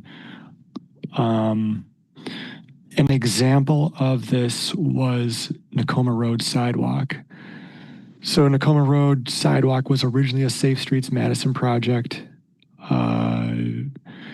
Quickly discovered that the cost was much higher and the scope was bigger than Safe Streets Madison. We were able to add that to the reconstruction project list and get it installed. But another thing when projects get this expensive is sometimes it just makes more sense to, rather than do a piece part of the street, is to do a full reconstruction anyway. So it kind of goes that way, just on its own. Okay. Well, I guess I don't know exactly what kinds of projects. I'm trying to think of projects that would be expensive, but would be possible to implement before reconstruction. I mean, I know that infrastructure projects can get very expensive very quickly, right? Yeah. And so waiting for a reconstruction might mean that nothing is done for a decade or more. And so I'm just sort of trying to imagine wondering if there are other in-between projects or funding sources that would allow us to make needed improvements without waiting for a full reconstruction of the street. Yeah, I think there's probably 3 examples I can think of. One is filling sidewalk gaps. That can get expensive pretty fast because all the easy sidewalk projects pretty much been done. So when we're filling new gaps, it's usually due to some sort of grading issue or something that gets expensive pretty quickly. And those could make sense before a reconstruction that might happen, in 10 or 20 years. Others is multi-use paths similar to sidewalks. And then the last one is a lot of the signal infrastructure. I think Jessica brought up that we have been trying to do some piecemeal add-in protected left turn phases. And what we've been discovering is that, like Jessica mentioned, a lot of that signal infrastructure is in such poor condition that we can't just add something small on it. It ends up being a full replacement, which gets beyond $200,000. I would also note, I think one of the things we mentioned in Park Street is that there are certain things we could do to slow down traffic on arterials, like raised intersections, for example, that would not involve reconstructing the entire street, but would involve an almost full reconstruction of a segment of a street. And that's the kind of project we historically haven't really done. So that is... That's something that falls in that kind of in-between category that we don't necessarily have a real funding stream for. Yeah.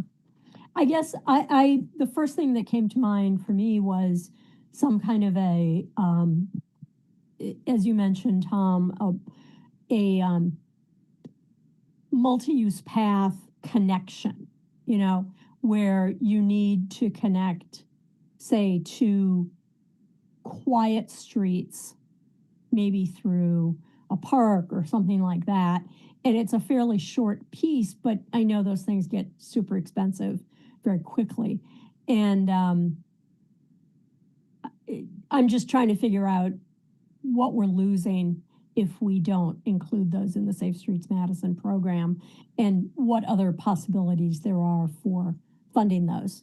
And, you know, you gave me some other examples, like the new a new signal phase or something like that, because I actually have to cross a street that has, I'm terrified of being hit by a turning vehicle almost every day. So. Yeah, and I did forget to mention, so we do have the Bikeways program, which does install Path as kind of like a standalone project. So that does kind of fill the gap between a major project and the smaller type of project we've been doing. So there is that available for paths, and we do have our sidewalk program, which does fill some small sidewalk gaps, but it's mostly a repair type of contract. So those are just two things that we do have available, but there is still kind of that gap there. Okay. As I said, when it's just said, redirect them to alternative programs, I was just trying to figure out what the alternative programs were, but I think you've answered that. Thank you. If I could add a little bit more, I think this was a great question, and I think we've answered a bit of it, but you specifically mentioned what are we losing? And I want to emphasize we're not actually really losing anything, because projects with super, super high estimated costs are scoring poorly anyway. So this is our attempt at doing something with those poorly scoring projects and formalizing that we will make note of which ones are going to be redirected elsewhere. And if we start to see a pattern, that might be information that could lead us to further changes down the road. Thank you. That's a good point. Thanks, Robbie. Anne? Thanks, Chris. I have a clarification question and then a more perhaps in-depth question. The first is, I'm assuming that you're asking for us to approve the first items on your screen, and that the HIN item is going to come back later. Is that correct? That's correct. It's grayed out because you don't have to take any action on it today. That was my assumption. I just wanted to make sure everybody was clear on that. And my question relates to the school, the first one, the school-related projects. We've had so many of those come to TC, and they don't seem to always come from the Safe Routes to School planning process. We get them from a lot of places. So how do you intend to deal with a really great suggestion for traffic safety improvements near a school that didn't happen to come through the Safe Routes to School planning process? I just want to make sure we're not limiting this, because we have taken action in the past and overridden the scoring process to say this is by a school, it's a great idea, we want to do it. So rather than having to keep doing that, I'm just want to understand, would you route them through the process and say, make your requests that way, or how do we do that and give those the same priority? Yeah, that's a great question, and it's one we struggled with as we were preparing this presentation. So we also wondered, should this additional weighting apply just to projects that were coming through the Safe Routes to School project or Safe Routes to School planning process, or should it apply to school projects generally, projects within so many, a quarter mile or whatever of a school? We decided to focus just on the Safe Routes to School planning process identified projects for now, because those projects are highly vetted. We could adjust that tonight, or we could adjust that down the road after we've tackled a number of the projects that have been identified through this planning process. So great question. Okay, thanks. Thanks. Alder Okovich. Thanks, Chris. Thank you for the presentation. I've got two questions and then a point/question. So for the lifetime project cost, and sorry if you mentioned this, my internet cut out, I think, when you were at this part, but what are examples of projects that have low upfront cost but high 30-year cost, or vice versa? Like what are we swapping out basically? Yeah, so low construction cost projects would be striping, things like transitioning to a continental crosswalk or anything striping related that's pretty cheap to put down paint, but paint needs to be replaced frequently, anywhere between every year to every 5 years. Concrete projects, really high construction costs, no replacement over a 30-year period. So those are examples. Okay. So more concrete, less paint, which is good. And then for the low scoring projects, do you have a threshold in mind for when something becomes low scoring versus mid? Yeah, I don't think we have a particular number in mind. Tom, did you want to add any nuance to that answer?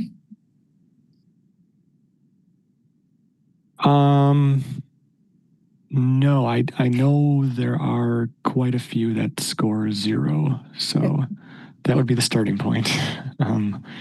We could probably go up from there depending on where they land. Okay.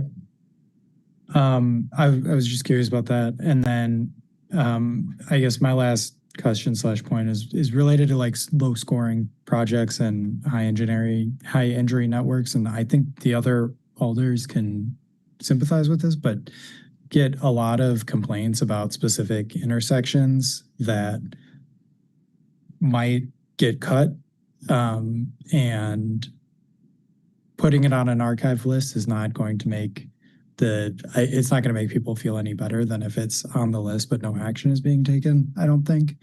But and this is where it now relates to the high injury network, is that a lot of these intersections, if we're just using crash data, then we're waiting for things to get for basically the worst outcome before we can start to take any action on that. And hearing about these complaints and getting community prioritization, I mean, similar to Willie Street, is pretty important. And so what can we do to in between, because our high injury network, we're going to update it. It's going to get out of date again. What are the process improvements we can do to prioritize some of these community feedback elements in the prioritization before we have something that is a crash or an injury? So the question is, if we have, how are we addressing safety concerns that are not reflected in the crash data right now? Is that the question? Yeah. And so, to give you a specific example, there's an intersection in my district where somebody was hit by a car 2 years ago. That's in the crash data. There's a nearby intersection where I don't think anybody has been hit so far, but I frequently get complaints about it. And so trying to come up with a way where that might not be the highest scoring project, but also it is something that there's a lot of pedestrian activity in that area, and there's concerns about it. So yeah, no, it's a great question, and it makes sense to experience a lot of frustration when you're out and about and you're seeing near misses or seeing things that feel dangerous or things that feel so dangerous that you're making different choices about how you travel. It makes sense that you want those situations addressed. At the same time, the city has limited funds, and we do need to address the places where crashes are happening right now before we address the places that feel bad or might have crashes in the future. That's not to say that we're not thinking about those places where there are near misses, where people are not traveling because it feels so dangerous. We are tackling those through different programs. And one way I would say that we are doing that is through corridor studies and through our planning process. So when we recognize there's a big area where there's a lot of things going on that don't feel great, that don't feel safe, that's when we're going to come in with a bigger planning process, take a look at that corridor more holistically, and then identify what kinds of changes we can make in that area. And I'll add on top of that, we're doing that right now primarily through our federal grant process. So we've got federal grant money. We've got over $6 million of federal grants to look at multiple corridors corridors in the city where we don't necessarily have those specific crashes happening at every intersection, but we're going to look at every intersection along a corridor because we know it doesn't feel great. Okay. It's a very good answer. Thanks, Jessica. Harold. Thank you, Chair. Yeah, I think a lot of this makes a lot of sense. I think a lot of it is very much in line. If I was one of those old timers who was part of the working group, and yeah, I think these are all good improvements. Questions and then some thoughts. For the quick build projects, how are you going to calculate their cost? Because I mean, you know, with the lifetime project costs, you said you want to take into account the cost of paint, you need to renew it, and you said like you're going to do it for projects that maybe are for reconstruction, but you never really know when reconstruction is going to happen. So how are you going to deal with that in the prioritization process? Yeah, so that's a really good question. And I think a lot of the details are still to be determined. But like we mentioned in the presentation, the priority for these quick build projects is when the concrete version of the project scores pretty well, but we might have reconstruction coming up soonish. So do we want to put in something expensive when it might be better part of a bigger reconstruction in the future? So I don't think that we're actually looking at the cost of the quick build. We're identifying a concrete project that would work, but it's too expensive. So we're going to try a quick build instead. I'm kind of thinking this through as I'm saying it. So if any other staff want to, speak more eloquently, please jump in. Yeah, I think there's going to be some judgment in that in relation to reconstruction, or like Jessica said, something more permanent going in. The issue that we have is that we find like a really good project that's really needed, and we plan a concrete improvement, and then we're not able to do that for at least a year typically. And some of these are streets that are in poor condition that it's going to be 5 years or so before. So I think we could come up with different ways of coming up with a cost, with the labor cost and the material cost that our shop would have to install these. But yeah, we haven't dug down too deep into the cost calculation part of the quick build. Yeah, maybe a thought on how this could work. I mean, maybe part of the point of the quick builds is not just to build them, but it's also an opportunity to evaluate different types of quick build, both in terms of their effectiveness and of their cost. I mean, the topic of flex posts come up, like how often do you actually have to replace them? Do they work better in some context than the others? I know there's some innovative products that you can buy, like, whatever the armadillo things, concrete barriers. And so, I think that would give this additional justification to like, yeah, let's see how long does this treatment last? How effective is that treatment?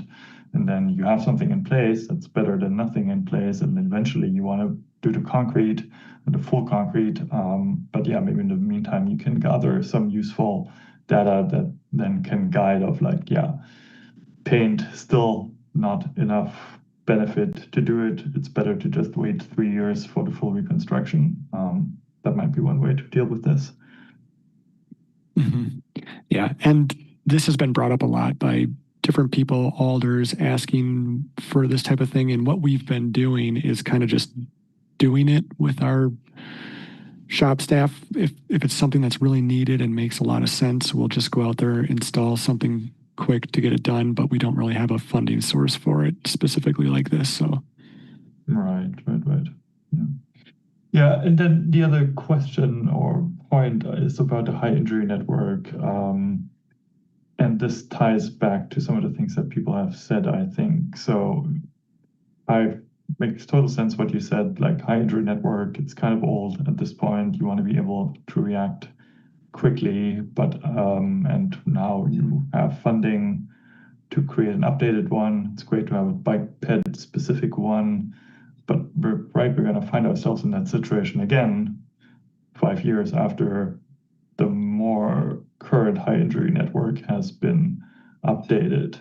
And then in addition, I remember, last time the high injury network was created, I'm not sure if you're going to use a different methodology, but we made some contortions to not have only major arterial streets show up in the high injury network. We did this relative safety thing where even an intersection on a small street that had a single B-level injury crash could be part of the high injury network. And I had concerns with that back then. I'm not sure how you're going to do it this time. But I do wonder, and this maybe also touches upon something that Alder Okovich has said, in the long term, is there a better way than using the high injury network? I think this ties back to what we heard earlier of Park Street. The fatal crash happened at a specific location, but we know it's not only all of Park Street, but it's streets like Park Street.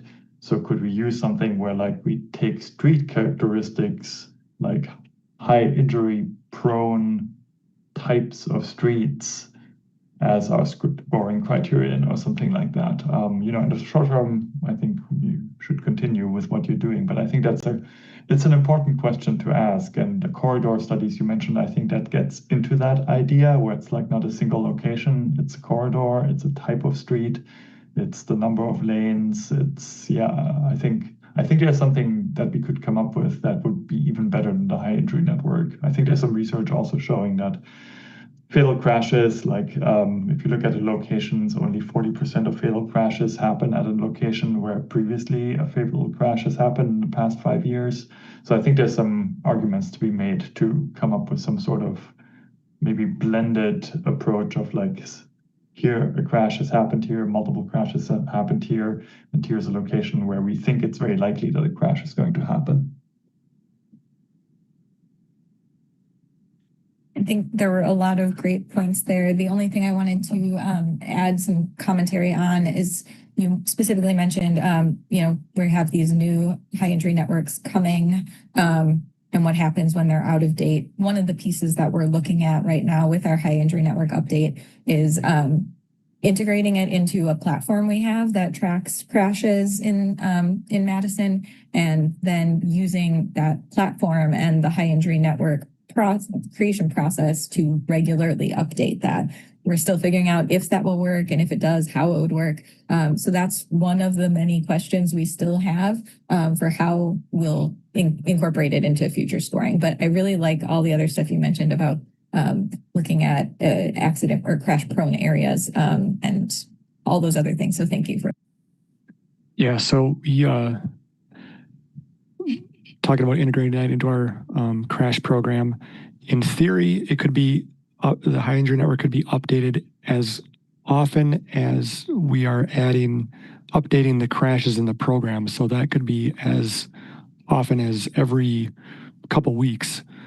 It could be a constantly changing high injury network. I don't think we want to do that, but in theory, that could work. It might make more sense to do it annually or something like that. But I think we want to see how that plays out. We're kind of in the middle of that right now. So, and then come back and revisit to do what makes the most sense. Thank you. And then a last comment on the Safe Routes to School piece. I'm very much in favor of that. I love that planning process that has happened there. I would be very hesitant of coming back to some approach where it's any project within whatever 1 mile of a school. I think when we conceptualized the program, one of the scenarios that we wanted to avoid, or some examples that we saw at, I think it was TC back then already, was highly resourced neighborhoods, relatively low, no evidence of crashes, but it was close to a street, and so there people were pushing for speed bumps. And I think that was one of those things where people were thinking yes, school safety is super important, but we need to use an evidence-based approach to identify the locations where we can have the most impact rather than where we have the best resource group of parents advocating for traffic calming on their streets.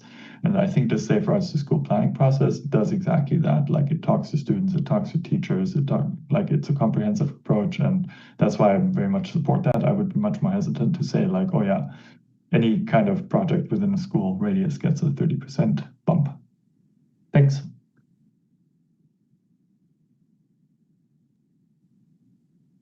Thanks. Anything else for discussion?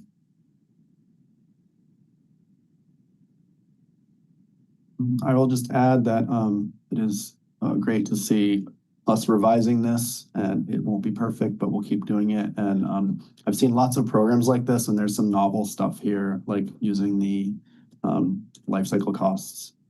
So great work on getting us closer to a perfect program. We do need action here, so we need a motion. And Anne, you have your hand raised. Yes, I also was involved with Harold in the committee that worked on Safe Streets Madison. So I would like to make a motion that we approve the 5 recommended changes to the prioritization. Thanks. Robbie, is that a second? That is a second. Thank you. Thank you. Any more discussion on that? I think everything has probably been said. So if there isn't, Anne, yeah.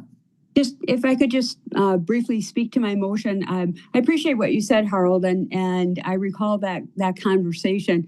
So I think these are all great steps forward, and I think we have the opportunity to think about the high injury network and think about how to use that, and the idea of having a pedestrian and bicyclist focused high injury network will be great.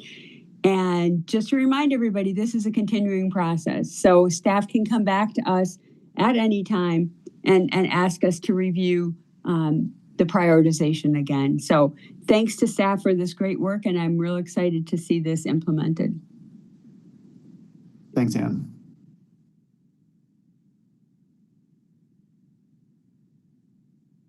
Okay, with that, if there is no objection, I will assume unanimous approval of the motion.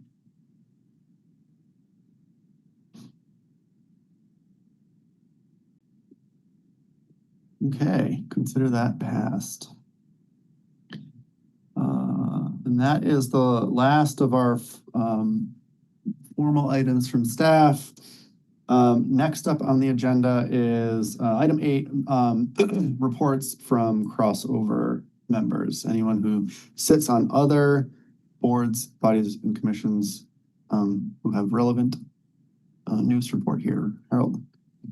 Thank you. Board of Public Works met last week. I think what's relevant for this body is that we approved some plans and specs for new streets to be built on the west side near High Point Road. You might remember some of this was at the commission a while ago. And there were discussions again about complete green streets, about street widths, about what developers think they need, how a yield street can and cannot work. In the end, it was approved because these were small street segments that tied into streets that had already been built, so there was really no point of sending it back to the Transportation Commission. But it did bring up some more CGS things and emergency services and all that needs to be tackled at some point. Thank you. Thanks, Harold. Anything else?